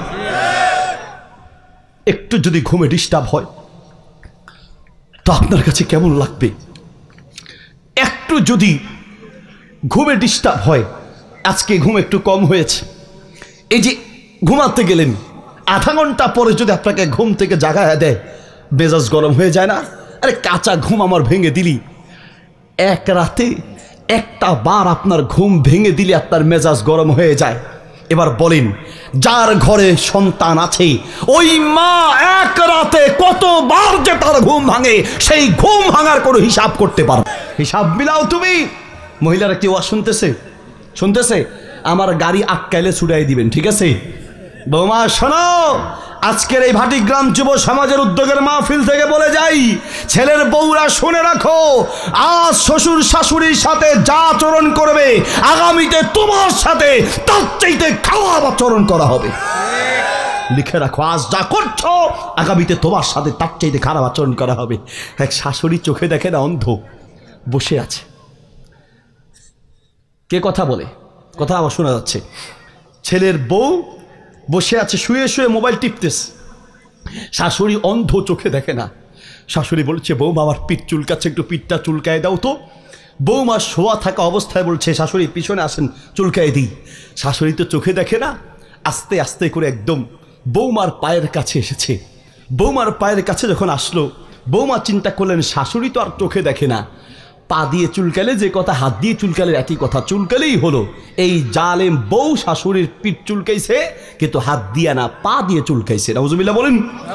শাশুড়ি অন্ধ, চোখে দেখে না, সে আরাম পেয়েছে, পা না হাত বুঝে নেই, আরাম পেয়ে সে হাত তুলে দোয়া করতেছে, আল্লাহ আমার বৌমা আমাকে যেমন আরাম দিয়েছে, তুমিও আমার বৌমাকে ঠিক তেমন আরাম দিও। আমাকে যেমন আরাম দিয়েছে আল্লাহ, তুমিও ঠিক তেমন আরাম দিও। পরে কি হলো? এই শাশুড়ি মারা গেলেন। এই ছেলের বউ ইনিও একদিন শাশুড়ি হলেন, নিজের ছেলেকে বিয়ে করিয়ে বাড়িতে আনলেন, সংসার মাশাআল্লাহ ভালোই চলছে। একদিন এই শাশুড়ির আবার পিঠ চুলকাচ্ছে। ইনি তো এক সময় বৌমা ছিলেন, শাশুড়ির পিঠ চুলকায় দিচ্ছেন পা দিয়া, মনে আছে তো? এখন ইনি শাশুড়ি হলেন, নিজের পিঠ চুলকাচ্ছে, পোকা পড়েছে, বৌমাকে বলছে, বৌমা আর পিঠটা চুলকায় দাও। বৌমা একদম দৌড়ে এসে শাশুড়ির পিঠের কাছে একদম শক্ত হয়ে বসে আছে। শাশুড়ি রাগ করে বলছে, বৌমা তোমাকে আমি বাছাই করে আমি বিয়ে করাইছি, আমার ছেলেকে আমি বিয়ে করাইলাম, দেখে শুনে মাদ্রাসার মেয়ে, ভালো মেয়ে আনলাম, আর তুমি আমার পিঠ না চুলকায়া পিঠের কাছে বসে আছো, কি সমস্যা? বৌমা বলছে, শাশুড়ি মা আমাকে মাফ করবেন, আমি আপনার পিঠ চুলকানোর জন্যই আমি দৌড়ে এসেছি, কিন্তু বিশ্বাস করেন আমি যখনই আপনার পিঠ চুলকানোর জন্য দুইটা হাত আপনার পিঠের দিকে নিয়ে যেতে চাই, আমার দুইটা হাত কে যেন ধরে রাখে, আমার দুই হাত অবশ হয়ে আসে, আর কে যেন আমার পা দুইটাকে পিঠের দিকে উঠায়া দেয়। ফেরেশতারা হাত ধরে রাখে, পা দুইটাকে পিঠের দিকে উঠায়া দেয়। শাশুড়ি বলছে, বৌমা তোমার দোষ নেই, পা দিয়ে এই পিঠ চুলকায়, পারলে দুইটা লাথি মারো, এটা তোমার দোষ নয়, এটা আমি আমার কপালে করে এনেছি। আমি আমার শাশুড়ির সাথে যা করেছি আজ তার ফল ভোগ করছি, ঠিক কিনা? ছেলের বউরা শুনে রাখো, আজ যা করবে আগামীতে তোমার সাথে তার চাইতে খারাপ আচরণ করা হবে। এখন ওয়াজ তো শুধু একদিকে করলে সমস্যা, ওয়াজ দুই দিকে করা লাগে। আমরা সবাই খালি শ্বশুরের খেদমত, শাশুড়ির খেদমত, জামাইয়ের খেদমত, মা বাবার খেদমত, খালি এই ওয়াজ ধুমচে চলে। ওইদিকে ছেলের বউয়ের যে কিছু হক আছে, ছেলে মেয়ের যে কিছু হক আছে, এটা আবার আমরা মুরব্বী অনেকে বুঝতে চাই না। বাবা একটু মাফ করবেন, আমি তো বললে দুই দিকেই বলি, আর বলতেও হয়। কিছু শ্বশুর আর শাশুড়ি আছে জালেম, বেয়াদবি মাফ করবেন, কিছু শ্বশুর আর শাশুড়ি আছে নিজের মেয়েকে দিনের 9টা 10টা পর্যন্ত ঘুম বানায় রাখে, আর ছেলের বউকে রাতের 4টা বাজে উঠায় দেয়, উঠে তাহাজ্জুদ পড়ো, এরপরে নাস্তা বানাও। উদ্দেশ্য তাহাজ্জুদ না, উদ্দেশ্য নাস্তা বানানো। নিজের মেয়েকে ফজরের নামাজের কথাও বলে না, ছেলের বউকে তাহাজ্জুদের সময় উঠায় দেয়। কিয়ামতের মাঠে আপনাকে আসামির কাঠ গড়ায় দাঁড়াতে হবে, ঠিক কিনা? আর আপনারা জামাইরা সংসার কেমনে চালাইতে হয় কোরআন থেকে শিখতে হয়, কিভাবে পরিবার চালাতে হয় কোরআন থেকে শিখতে হয়। মা বাবা বললেই যাইয়া বউয়ের উপরে মাই শুরু করবেন, বউকে পিটানো শুরু করবেন, নির্যাতন করবেন, ইসলাম এই সুযোগও দেয় নাই। হ্যাঁ, বউয়ের পক্ষপাতিত্ব করে মা বাবার সাথে খারাপ আচরণ করা যাবে না, তাই বলে বউয়ের উপরে নির্যাতন করবেন, ইসলাম এই সুযোগও দেয় নাই। ইনসাফ আপনাকে করতে হবে। সৌদি আরবে এক যুবক বিয়ে করে এক আলেমের কাছে গেলেন, গিয়ে বলছেন ইন্নী তাজাওয়াজতু শাইখানা, শেখ আমি বিয়ে করেছি, আমার সংসারটা সুখের হবে কিভাবে, আমাকে একটু উপদেশ দেন। 1 নাম্বার উপদেশ দিলেন, শোনো, তুমি তোমার বউকে নিয়ে শান্তি পেতে হলে তোমার ঘরে ইসলাম ঢুকাও, তোমার ঘরে দিন ঢুকাও, তোমার ঘরে আল্লাহর কোরআন দাও, তোমার ঘরে নবীর হাদিস দাও, তোমার মা বাবা, তোমার ওয়াইফ, তোমার বাচ্চা এবং তুমি নিজে পরিবারের মধ্যে যেই ঘরে দিন থাকবে, ইসলাম থাকবে, সেই ঘরে আল্লাহর রহমত, বরকত আর শান্তি থাকবে। ঠিক কিনা? 2 নম্বর হলো, শোনো, তোমার এই বউ তার মা ছেড়ে এসেছে, তার বাপ ছেড়ে এসেছে। একটা মেয়ে তার বাবার যে কি পরিমাণ কলিজার টুকরা, আমারও 2 ছেলে 1 মেয়ে আছে, আমার মাত্র 3 বছরের একটা মেয়ে। আমি এখনই ভাবি যে আমার মেয়েটাকে আমি আরেকজনের হাতে কি করে তুলে দিব, আমার মেয়েটাকে আমি কি করে আমার ঘর থেকে বের করব। আমার এখনই চিন্তা লাগে, একটা মেয়েকে তার বাবার কোল থেকে নিয়ে আসার মানে সেই মা বাবার কলিজার টুকরাকে নিয়ে এসেছো। ঠিক কিনা? আর তুমি কথায় কথায় শোনাও, এই মেয়েটা তার মা বাবা, আত্মীয় স্বজন, ভাই বোন সব ছেড়ে তোমার কাছে এসেছে। তুমি আর তোমার মা বাবা মিলে যদি তাকে মা বাবা আর আদর আর ভাই বোন সমস্ত পরিবারের সমান আদর আর ভালোবাসা দাও, তাহলে সংসার সুখের হবে। আর না হয় মেয়েদের চক্রান্ত বড় কঠিন, এই মেয়ে তোমার পরিবারকে ভেঙে টুকরো টুকরো করে দিবে। ঠিক কিনা? বউ ঠিক করতে হয় কিভাবে, ইসলাম থেকে শিখতে হয়। মা দরাবা রাসূলুল্লাহ লা ইমরাতান আলা খাদিমান, নবী সাল্লাল্লাহু আলাইহি ওয়াসাল্লাম তার জিন্দেগিতে কোনোদিন বউয়ের গায়ে হাত তুলেন নাই। রাসূল সাল্লাল্লাহু আলাইহি ওয়াসাল্লাম জিন্দেগিতে কোনোদিন বউ পিটান নাই। বউ পিটাইয়া ঠিক করা যায় না, বউ বুঝাইয়া ঠিক করতে হয়। ঠিক কিনা? মা আপনার ঠিক বলেন, এ ঘটনা কি? তার মানে হলো, আমি বরিশাল মাহফিল শেষ করে নামছিলাম, নামার পরে এক মুরব্বী এসে আমাকে বলছে, হুজুর, বরিশালের ভাষা, হুজুর আমনে যা ওয়াজ হরছেন, হুজুর এইয়া দিয়া কাম হবে না, বউ হুজুর এইয়া বুঝাইয়া ঠিক কর। হুজুর মায়ের উপারে ঔষধ নাই। দেখে কেমনে হুজুর মায়ের উপারে ঔষধ নেই। আর আসলেও ঠিক, বেয়াদবি মাফ করবেন, আমাদের দেশের মহিলারা মায়ের খায় খালি এই 2 ঠোঁটের কারণে, খালি এই 2 ঠোঁটের কারণে। মনে আপনি বাসায় গোস্ত আনলেন, পেঁয়াজ নাই, রসুন নাই, তেল নাই, মশলা নাই, এটা বললেই তো হয়। এটারে সোজা বলবে না, এটারে 14 মাইল ঘুরাইয়া, রংপুর, কুড়িগ্রাম, উলিপুর 14 মাইল ঘুরাইয়া তারপরে বলবে গোস্ত আনছো, পেঁয়াজ রসুনকে আমার আব্বা আনবে, জামাইকে বুঝছি মায়ের উপরে ওষুধ নাই। আমাদের অধিকাংশ মহিলারা মায়ের খায় খালি এই 2 ঠোঁটের কারণে। কিন্তু মায়েরা কি বউ ঠিক করা যায়? জিন্দিগিতেও না। যদি যেত তাহলে নবী সাল্লাল্লাহু আলাইহি ওয়াসাল্লাম মারার কথা বলতেন। রাসূল সাল্লাল্লাহু আলাইহি ওয়াসাল্লাম জিন্দিগিতে কোনোদিন বউয়ের গায়ে হাত তোলেন নেই। তো মুরব্বী এসে বলছে, হুজুর আমনে যা ওয়াজ হরছেন, হুজুর এইয়া দিয়া বউ ঠিক করা যাবে না, হুজুর মায়েদের উপারে ঔষধ নাই। দেখা কেমনে? মায়ের উপরে ওষুধ নাই। তো আমি বসে আছি, পাশে আর এক মুরব্বী এসে এই মুরব্বীরে ধমক দিয়ে কয়, দুদু দুদু তুমি কি কইতে আসো, দুদু তুমি কইতে আসো মায়েদের উপরে ঔষধ নাই, এইয়া কইছো। ভাষাকে বুঝেন আপনারা? এইয়া কইছো, দুদু তুমি ঠিক কও নাই, মুই মাইরিয়া দেখছি কাম হয় নাই। এটা কোন মায়ের উপরে ঔষধ না, এটা মাইরা দেখছি কাম হয় নাই। আমি বললাম, দুদু তাহলে আপনি একটু খুললা কন দি, ঘটনা কি? দুদু মোর বোর সব ঠিক আছে, দোষ হলে একখান, কি রাগ উঠলেই মোরে কয়ে হার আমি তোর ঘরে থাকবো না, তোর ভাত খাবো না। এটা মহিলাদের আরেক দোষ, কিছু হলেই ভাত খানা বন্ধ, কিছু হলে রাত্রে চুরি করে খাবে, তারপর আপনার সামনে খাবে না। আর 2 নম্বর হলো, কিচ্ছু হলেই গাঠটি গোছায় থাকবে না, থাকবে না। 20 বছর আগ থেকে শুরু হয়েছে থাকবে না, থাকবে না। 20 বছর হয়েছে এখনো মাশাল্লাহ যায় না, শুরু হয়েছে কিন্তু 20 বছর আগ থেকে। হুজুর মোর বোর দোষে একখান রাগ উঠলে মোর গায়ে হার আমি তোর ভাত খাবো না, তোর ঘরে থাকবো না। হুজুর এক সময় লাড়ি মাথা গরম হয়েছিল, আর হাতের কাছে একটা লাড়ি পেয়েছিলাম, লাড়ি আর নিয়ে হুজুর এমন পিটান পিড়াইছি, পিড়াইতে পিড়াইতে হয়ে জ্বালাইছি। এর পরে আবার পিড়াইছি, আচ্ছা তারে পিড়াইছি, পিটানের পরে দেখতে আসে কি হুজুর বেউস হইয়া গেছে। বেউস হওয়ার পরে হুজুর মোর কলিজা ধুপধুপ ধুধুপ ধুধু করতে আসে। কে জানেন হুজুর, মোর শ্বশুর হেডা পুলিশে চাকরি হরে, এই ডরে মোর কলিজায় পানি নেই, মনে মনে কইতে আসি লা ইলাহা ইল্লা আনতা সুবহানাকা ইন্নী কুনতু মিনাজ জালিমিন। কিছুক্ষণ পরে ডাক্তারে ফোন দিলাম, ডাক্তার আসলো, আসার পরে স্যালাইন ট্যালাইন লাগাইলো, দেখলাম 2টা ঠোঁট নাড়াইতে আছে।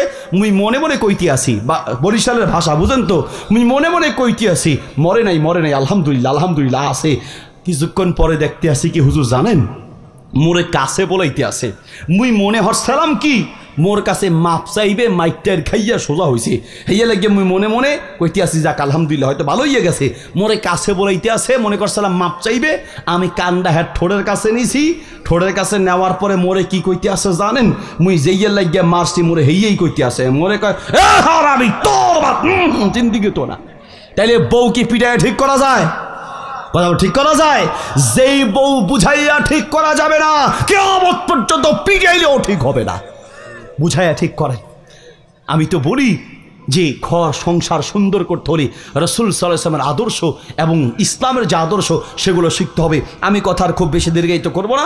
সামনে রমাদান আসছে, রমাদানের আগে কোরআন শিখবো, নিজেরা শিখবো, সন্তানদেরকে শিখাবো, পরিবারের মধ্যে আবশ্যক করে দিব নিয়মিত আল্লাহর কোরআনের তেলাওয়াত চলবে ইনশাআল্লাহ। রাজি আছে ইনশাআল্লাহ? রমাদান আসার আগে এদিকে আমার দিকে তাকান। 4 নম্বর রমাদান আসার আগের করণীয় হচ্ছে রমজানের মাসালা মাসাইলগুলো এখন থেকে শেখার চেষ্টা করব। এই সংক্রান্ত কোনো একটা বই পড়বো ইনশাআল্লাহ, অথবা রমজান আসার আগে আমরা কোন একটা মসজিদে মাসালা মাসাইলের আলোচনা করব। আপনাদের মসজিদ দেখলাম পাশে, তাই না? এখানে ইমাম সাহেবকে বলে দিবেন, ইমাম সাহেব প্রত্যেক নামাজের পরে 1-2টা করে রোজার মাসালা নিয়ে আলোচনা করবে। রমজান আসার আগেই আপনি সেই মাসালা মাসাইলগুলো জানার চেষ্টা করবেন ইনশাআল্লাহ। রমাদান আসার আগের আরেকটা প্রস্তুতি হলো কিছু টাকা পয়সা জমায়ে রাখবেন। নবী সাল্লাল্লাহু আলাইহি সাল্লাম রমাদান মাসে বেশি বেশি দান করতেন। রমাদান আসলে রাসূল সাল্লাল্লাহু আলাইহি সাল্লাম ইফতার করাতেন। ইফতার করানোর কত ফজিলত! আল্লাহ রাসূল বলেন, মান ফাত্তারা সাইমান, যে ব্যক্তি কোন রোজাদার ব্যক্তিকে ইফতার করাবে ওই ব্যক্তির আমলনামায় ওই রোজাদার ব্যক্তি রোজা রেখে যে পরিমাণ সওয়াব পাবে, আপনি ইফতার করানোর মাধ্যমে সেই পরিমাণ সওয়াব পাবেন। অনেককে ইফতারের দাওয়াত দিলে ইফতারের দাওয়াত নিতে চায় না, কয় আমিও রোজা রাখা সারাদিন আর সওয়াব দিমু, ওরে রোজা রাখবো আমি, সওয়াব নিবে ও খায় আলমগীর মোড়ায় জাহাঙ্গীর। হ্যাঁ, না, এই সব চলবে না, আমার ইফতার আমি করবো। আবার কেউ কেউ পকেটে করে নিজের ইফতার একটু নিয়ে যায়, খেজুর নিয়ে যায়। কিরে ভাই, তুমি ইফতারের দাওয়াত আছে না, খেজুর নিচ্ছে কেন? কয় আগে আমার খেজুর দিয়ে ইফতার আমি কইরা তারপর ওরটা খামু, কারণ আমার সওয়াব ওরে দিমু, জিন্দিগিতে হবে না। এই কুলোকে বলে কৃপণতা।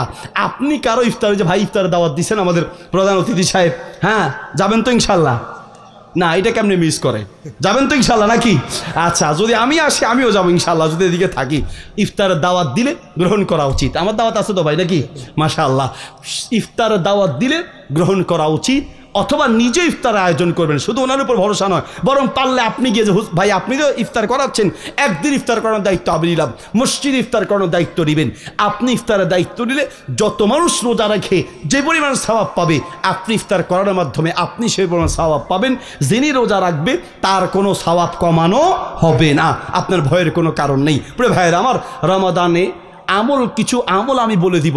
সর্বশেষ আলোচনা শেষ, এই পর্যায়ে কিছু ছোট ছোট আমল বলবো, সেই আমলগুলো রমাদানে করবেন। ছোট্ট আমল, ফজিলত অনেক বেশি, হাতে গুনে গুনে। আর 5-10 মিনিট সময় কি দিবেন আপনারা ইনশাল্লাহ? যা বলেছি সবগুলোর চেয়ে গুরুত্বপূর্ণ কথা এখন বলবো। এতক্ষণ যা বলেছি ঘুম দূর করেছি, এখন যে কথাগুলো বলবো হাতে গুনে গুনে আমলগুলো বাসায় নিয়ে যাবেন। রাজি আছেন ইনশাল্লাহ? কে কে রাজি নাই 2 হাত তুলে দেখাই। মাশাআল্লাহ, চালাক আছে, মারহাবা। এদিকে 1 নম্বর আমল, নবী সাল্লাল্লাহু আলাইহি ওয়াসাল্লাম বলেন, যে ব্যক্তি, আমার দিকে তাকান, যে ব্যক্তি আজানের জবাব দিবে, আজানের জবাব, ছোট্ট আমল, আজানের জবাব। আপনি যদি আজানের জবাব দেন, মসজিদে যত মানুষ নামাজ পড়বে, সমস্ত মানুষ নামাজ পড়ে রুকু সেজদা দিয়ে নামাজ পড়ে যে পরিমাণ সওয়াব পাবে, আপনি আজানের জবাব দিয়ে আপনি একা সেই পরিমাণ সওয়াব পাবেন। মসজিদে 500 লোক নামাজ পড়বে, আপনি 500 লোকের সমান সওয়াব পাবেন আজানের জবাব দিয়ে। আমি মোহাম্মদ আলী, এটা ভাববেন না যে আন্দাজে কথা বলি, পড়ালেখা করে কথা বলি। আলহামদুলিল্লাহ, হাদিসের কিতাব থেকে কথা বলি। বুখারীতে হাদিসটি আছে, মিশকাতে আছে, এবং মুসনাদ আহমদের হাদিস অনুযায়ী কুলু মিস্তামা ইয়াকুলুল মুয়াজ্জিন, মসজিদে আজানের জবাব দিলে মসজিদের সকল মুসল্লির সমান সওয়াব আপনি পাবেন। জবাব কিভাবে দিবেন? হাদিস থেকে নবী সাল্লাল্লাহু আলাইহি ওয়াসাল্লাম বলেন, কুলু মিস্তামা ইয়াকুলুল মুয়াজ্জিন, মুয়াজ্জিন যা যা বলবে আপনিও তা তা বলবেন, শুধু 2 জায়গায় পরিবর্তন হবে। হাইয়া আলাস সালা আর হাইয়া আলাল ফালার জায়গায় আপনি বলবেন লা হাওলা ওয়ালা কুওয়াতা ইল্লা বিল্লাহ। আর বাকি সব জায়গায় মুয়াজ্জিন যা যা বলবে আপনিও তা তা বলবেন। অর্থাৎ মুয়াজ্জিন বলবে আল্লাহু আকবার, আপনি বলবেন আল্লাহু আকবার। মুয়াজ্জিন বলবে আশহাদু আল্লা ইলাহা ইল্লাল্লাহ, আপনি বলবেন আশহাদু আল্লা ইলাহা ইল্লাল্লাহ। মুয়াজ্জিন বলবে আশহাদু আন্না মুহাম্মাদুর রাসূলুল্লাহ, আপনি বলবেন আশহাদু আন্না মুহাম্মাদুর রাসূলুল্লাহ। মুয়াজ্জিন বলবে হাইয়া আলাস সালা, আপনি বলবেন লা হাওলা ওয়ালা কুওয়াতা ইল্লা বিল্লাহ। মুয়াজ্জিন বলবে হাইয়া আলাল ফালাহ, আপনি বলবেন লা হাওলা ওয়ালা কুওয়াতা ইল্লা বিল্লাহ। মুয়াজ্জিন বলবে আল্লাহু আকবার, আপনি বলবেন আল্লাহু আকবার। মুয়াজ্জিন বলবে আল্লাহ লা ইলাহা ইল্লাল্লাহ, আপনি বলবেন লা ইলাহা ইল্লাল্লাহ। শুধু পরিবর্তন হবে কয় জায়গায়? দুই জায়গায় পরিবর্তন হবে। যদি এইভাবে আজানের জবাব দেন তাহলে সমস্ত মুসল্লির সমান সওয়াব আপনি একা পাবেন। তাহলে আমলটা করো, রাজি আছি ইনশাআল্লাহ? এক নাম্বার। দুই নাম্বার আমল হচ্ছে ওযু করার পরে কালিমায়ে শাহাদাত পড়া। নবী সাল্লাল্লাহু আলাইহি ওয়াসাল্লাম বলেন, যে ব্যক্তি ওযু করার পরে একবার কালিমায়ে শাহাদাত পড়বে, আশহাদু আল্লা ইলাহা ইল্লাল্লাহ ওয়া আশহাদু আন্না মুহাম্মাদুর রাসূলুল্লাহ একবার পড়বে, ওই ব্যক্তির জন্য জান্নাতের 8টি দরজা খুলে দেওয়া হবে। যেই কোনো দরজা দিয়ে ইচ্ছা জান্নাতের মেহমান হতে পারবেন। আল্লাহু আকবার। 3 নম্বর আমল হচ্ছে ওযু করার পরে 2 রাকাত নফল নামাজ আদায় করা। নবী সাল্লাল্লাহু আলাইহি ওয়াসাল্লাম বলেন, নবী সাল্লাল্লাহু আলাইহি ওয়াসাল্লাম মেরাজে গেলেন, এসে বেলাল রাদিয়াল্লাহু আনহুকে ডেকে বললেন, বেলাল ইন্নী সামিতু দাফান আলাইকা ফিল জান্নাহ।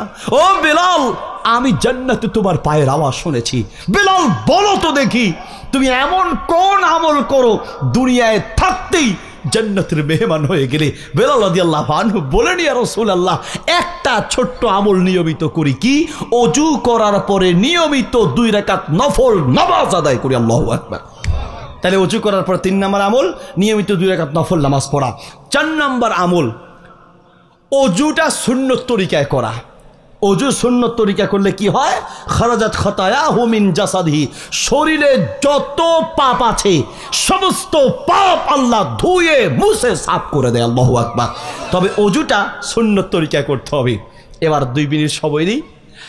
নামাজে যে কত ভুল আমাদের আছে, রুকুতে যে রুকুটা ঠিকমতো সুন্নত তরিকা হয় না, সিজদা সুন্নত তরিকায় হয় না, নামাজটা ধরলে কত ভুল যে পাওয়া যাবে। এক ওযুতে কতগুলো সুন্নত আপনি তরক করছেন। খালি এক ওযুটা শিখাই মাহফিল ইনশাআল্লাহ। ভাই ওয়াজ বেশি লাগে না, মাহফিল তো হাজার হাজার হয়। মাহফিল শেষ করে যাইতে যাইতে, ওই চট্টগ্রাম মাহফিল শেষ হয়েছে, যাওয়ার পথে বাজার একজনের সাথে দেখা, জিজ্ঞেস করছে, বাজি হরে গিয়ে দিও দে হরে আবাজি ওয়াজ হুনি বেল্লাই গিলাম, ওয়াজ কেন ইয়ে বোধ গম হইয়ে বাজি রে, ওয়াজ এন গরিকে একবার ভাড়াই দিয়ে ভনলার ওয়াজ বোধ গম লাগে। তো বাজি কি ওয়াজ গরিকে 2 মিনিট হন আছেই, বাজি ওয়াজ বোধ গম লাগে, মাগার কি ওয়াজ গরিকে হন্য ভাইরকুম। ওয়াজ খুব ভালো হয়েছে, মাগার কি ওয়াজ করছে এটা বলতে পারবো না। এর নাম মাহফিল নয়। মাহফিল তো হাজার হাজার হয়। মাহফিলের আগেও সুদ খেত, মাহফিলের পরেও সুদ খায়, মাহফিলের আগেও ঘুষ খেত, মাহফিলের পরেও ঘুষ খায়, মাহফিলের আগেও মসজিদ খালি, মাহফিলের পরেও যদি মসজিদ খালি থাকে, মাহফিলের পরে যদি এলাকায় পরিবর্তন না আসে, ওই মাহফিল ব্যর্থ মাহফিল। ঠিক কিনা? একটা মাহফিলে আয়োজন করা কত কঠিন আপনারা জানেন? একজন বক্তাকে আনা কত কঠিন, একটা প্যান্ডেল সাজানো কত কঠিন। এই যে যুবকগুলো দাঁড়ায় আছে, এই যুবকগুলো চাইলে নাচের আয়োজন করতে পারতো না, গানের আয়োজন করতে পারতো, অশ্লীলতার আয়োজন করতে পারতো। কত রাত ঠিক মতো ঘুমায় না, খোঁজ নিয়ে দেখেন। সেই কালকে থেকে এই পর্যন্ত কয়েকশোবার ফোন দিয়ে আমাদের সাথে যোগাযোগ করেছে, সব বক্তার সাথে। মাইক ঠিক করা, প্যান্ডেল ঠিক করা, ঠিক মতো রাতে ঘুমাতে পর্যন্ত পারে নাই। এই যে মাহফিলের আয়োজন করলো, উদ্দেশ্য কানের মজা দেওয়া নয়, উদ্দেশ্য হলো সমাজে একটা পরিবর্তন ঘটানো। ঠিক কিনা? আর সেই পরিবর্তনের জন্য আমলগুলো শিখতে হবে। এক ওযুটা অন্তত শিখি। এই ওযুতে কত ভুল করেন দেখেন। নাম্বার 1, ওযুর শুরুতে বিসমিল্লাহ বলতে হয়। বিসমিল্লাহ নবী সাল্লাল্লাহু আলাইহি ওয়াসাল্লাম বলেন, তিরমিজির হাদিস, আপনার মুওয়াত্তা মালিকে আছে এবং হচ্ছে সহিহুল জামি কিতাবে আছে।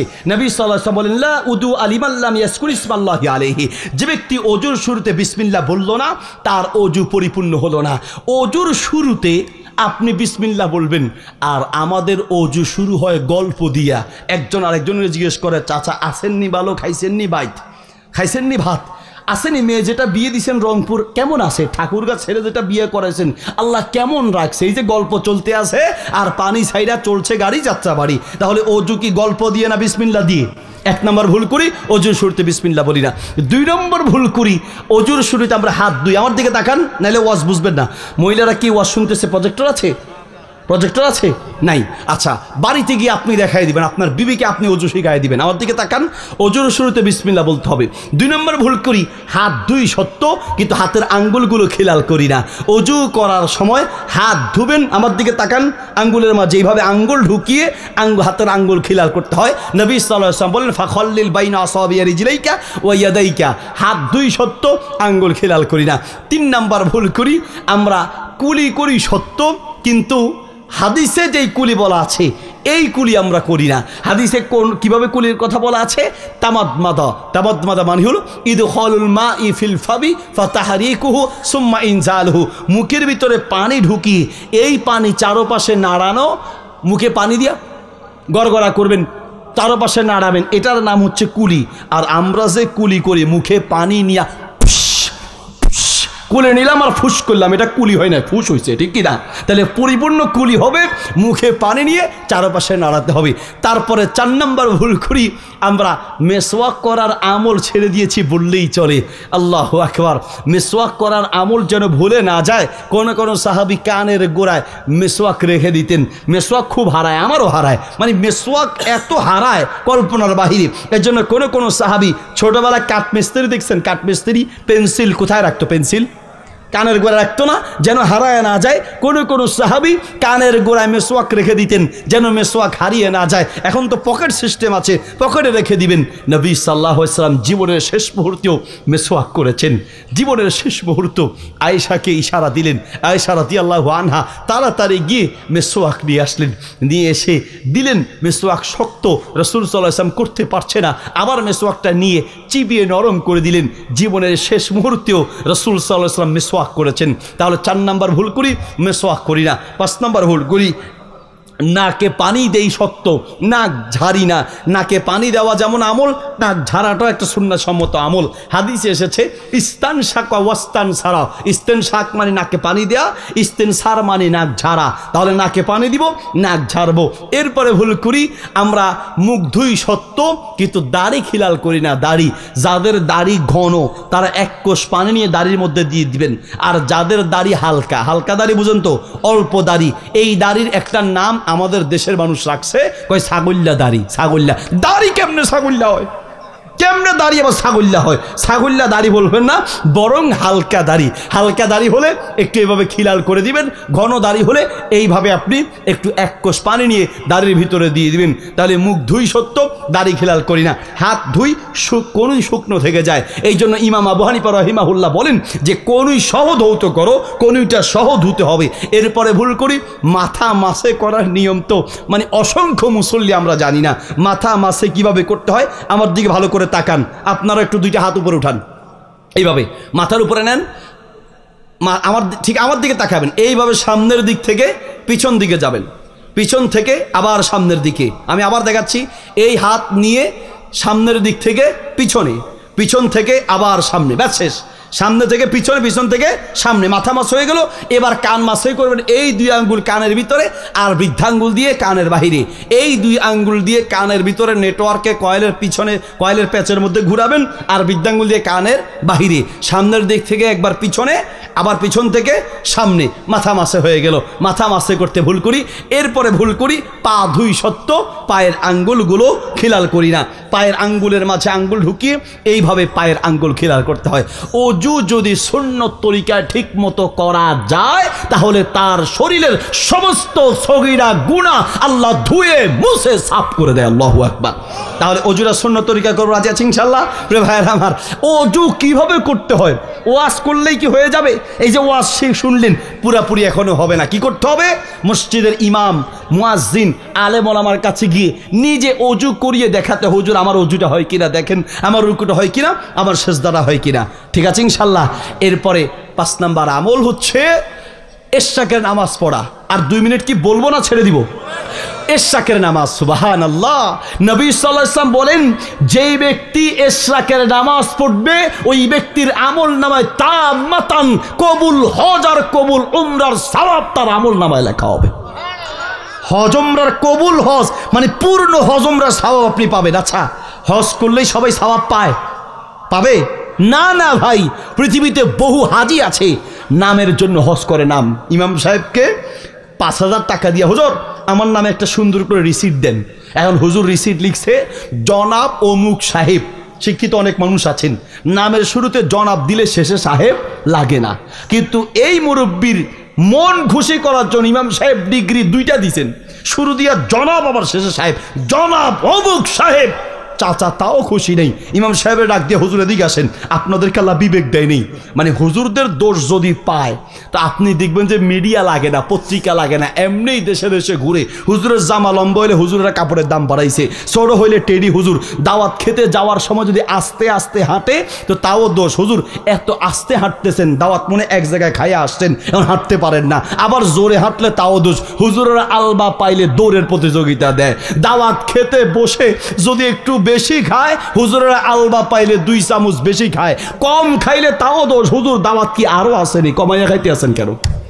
মানে হুজুরের দোষের কোনো শেষ নেই। তো হুজুরকে ডাক দে, হুজুর নামটা যে লিখছেন হয়েছে? হুজুর বলে, চাচা বানান ভুল হয়েছে, তাহলে ঠিক করে দেই। না বানান ঠিক আছে, তো কি ভুল করছি? আপনার নাম কি ঠিক নেই? না নাম ঠিক আছে, তো কি ভুল করলাম? ইমাম সাহেব গত বছর যে আমি হজ করতে গেছিলাম আর আপনারা যে দাওয়াত দিয়ে খাওয়াইছিলাম এত তাড়াতাড়ি বলে গেছেন। বুঝছেন না? বুঝেন নাই? তাহলে নাম লিখতে কি ভুল করছে? গত বছর হজ করতে গিয়ে হুজুরের দাওয়াত দিয়ে খাওয়াইছে, হুজুর ভুলে গেছে, নামে কি ভুল করছে? আলহাজ। আলহাজ যারা এইরকম নামের জন্য হজ করবে, কিয়ামতের মাঠে তাদের মুখের উপরে নিক্ষেপ করা হবে, ঠিক কিনা? এই হজ তাদের মুখের উপরে নিক্ষেপ করা হবে। এইরকম পরিপূর্ণ হজ উমরার সওয়াব আপনি পাবেন, পরিপূর্ণ হজ উমরার সওয়াব পাবেন আপনি ইশরাকের নামাজের মাধ্যমে। এখন বলবেন, হুজুর ইশরাকের নামাজ পড়লেই যদি হজ উমরার সওয়াব পাওয়া যায়, তাইলে হুজুর এত লাখ টাকা খরচ করে হজের জন্য যে টাকা জমা দিছি সব নিয়ে নিমু। বাপরে যায় ধরবেন, আব্বা দরকার নাই, হুজুরে যে বুদ্ধি দিছে আলহামদুলিল্লাহ টাকা বাইচা গেছে, কি ওই যে হজ উমরার সওয়াব আপনি ইশরাকের নামাজ পড়লেই পাবেন। তাইলে হজ করার দরকার কি? সারা জীবন ইশরাকের নামাজ পড়লেও হজের ফরজ থেকে মাপ পাওয়া যাবে? হজের ফরজ মাপ হবে না। আবার হজ উমরায় গেলে আলাদা স্পেশাল কিছু ফজিলত আছে যেটা আপনি এই ইশরাকের নামাজ দিয়ে পাবেন না। গত বছর আমি আর আসুন্নাহ ফাউন্ডেশনের চেয়ারম্যান, গত রমাদানের আগের রমাদান, আমি আর আসুন্নাহ ফাউন্ডেশনের চেয়ারম্যান শেখ আহমদুল হাফিজাউল্লাহ, চিনেন তো নাকি? একসাথে আমরা উমরায় গিয়েছিলাম। যাওয়ার পরই রাত মনে বেশি হয়ে যাচ্ছে, ভাই কষ্ট হবে নাকি? ফজরের নামাজ ঠিক থাকবে তো ইনশাল্লাহ? তাহলে আর একটু বলি তো, কি এগুলো কি প্রশ্ন? এত এখন প্রশ্ন দিলে তো গ্রামের মানুষ প্রশ্ন বুঝবে, মানুষ দেখি সব প্রশ্ন তো দেওয়া যাবে কিনা। ভেজাল বস্তু নেই, ভেজাল লাগানোর জন্য নেই, দেখি না প্রশ্ন তো কিছু জানার জন্য আর কিছু হচ্ছে ভেজাল লাগানোর জন্য। মার হাবা, এই তো সব তো ভেজাল লাগানোর জন্য 2-4টা তো আছে, দেখা যায়। বাহ, ঠিকই আছে, বুঝছি। এই প্রশ্নের উত্তর দিতে হলে আমার আপনার সমুদিত বয়সের মুরব্বীরা এই যে এত ইখতিলাফি প্রশ্নের উত্তর বুঝবে না। আচ্ছা, তো উমরা করতে গেছিলাম। উমরা করতে যাওয়ার পরে এক লোক এসে দেখা করছে, এসে বলছে, হুজুর আমি একসময় নেশার সাথে জড়িত ছিলাম, আমি হুজুর অনেক চেষ্টা করেছি, ইয়াবা ছাড়তে পারি না, আরও দামি দামি যা আছে গাঁজা, নেশা, মদ, হুজুর কোনোটা মনে হয় বাদ নেই। টাকা পয়সা আছে, ব্যাংকে চাকরি করে অনেক কোটি টাকার মালিক। হুজুর আমি অনেক চেষ্টা করেছি, আমি নেশা ছাড়তে পারি না। আমার বউ আমাকে শক্ত করে ধরলেন, বললেন যে আমি তোমার সাথে হয় সংসার করব না হয় করব না। এর আগেও অনেকবার রাগারাগি হয়েছে। শেষ বললেন, যদি তুমি উমরায় যাও, বাইতুল্লাহকে সামনে রেখে দোয়া করো, আমার বিশ্বাস তুমি নেশা ছাড়তে পারবা। কারণ সে বলছে, হুজুর আমিও চেষ্টা করতেছিলাম কিন্তু পারতেছিলাম না, আমার বউ শেষ শর্ত দিয়েছে আমি যেন উমরায় যাই। আর আমিও ভাবলাম বউ যেহেতু বলতেছে তো যাই না, অসুবিধা কি। বউ বললেন 1 মাসের জন্য যেতে। আমি অনেক কষ্ট করে মাপটাপ চেয়ে আমি বলেছি, বাবা আমি 15 দিনের জন্য যাব, পরে দরকার 1 মাসের জন্য যাব, এখন ধরেই আমি 1 মাসের জন্য পারবো না। রাজি হয়ে গেলেন। বলল, হুজুর আমি উমরা করতে যখন আসলাম, সবার সাথে আসলাম, কাফনের এই সাদা ইহরামের কাপড় পরলাম, মনটা একটু নরম হয়ে গেল। সবার সাথে লাব্বাইক আল্লাহুম্মা লাব্বাইক লাব্বাইক লা শারীকা লাক লাব্বাইক ইন্নাল হামদা ওয়ান নি'মাতা লাকা ওয়াল মুলক লা শারীকা লাক। হুজুর তালবিয়া যখন পড়ছে কেমন যেন একটু ভালো লাগে কাজ করতেছে। আমি আর জীবনে কোনোদিন উমরায় যাই নাই, বাইতুল্লাহ কেমন সরাসরি কখনো দেখি নাই। মোবাইলে দেখেছি, ফেসবুকে দেখেছি, ইন্টারনেটে দেখেছি, টিভিতে দেখেছি, সরাসরি দেখি নেই।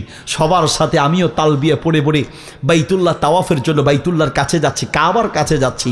কাবাটা হলো, যারা গিয়েছেন জানেন, এইরকম সমতল থেকে গিয়ে প্রায় 2 তলা পরিমাণ নিচে নামলে তারপরে কাবাটা সামনে পড়ে।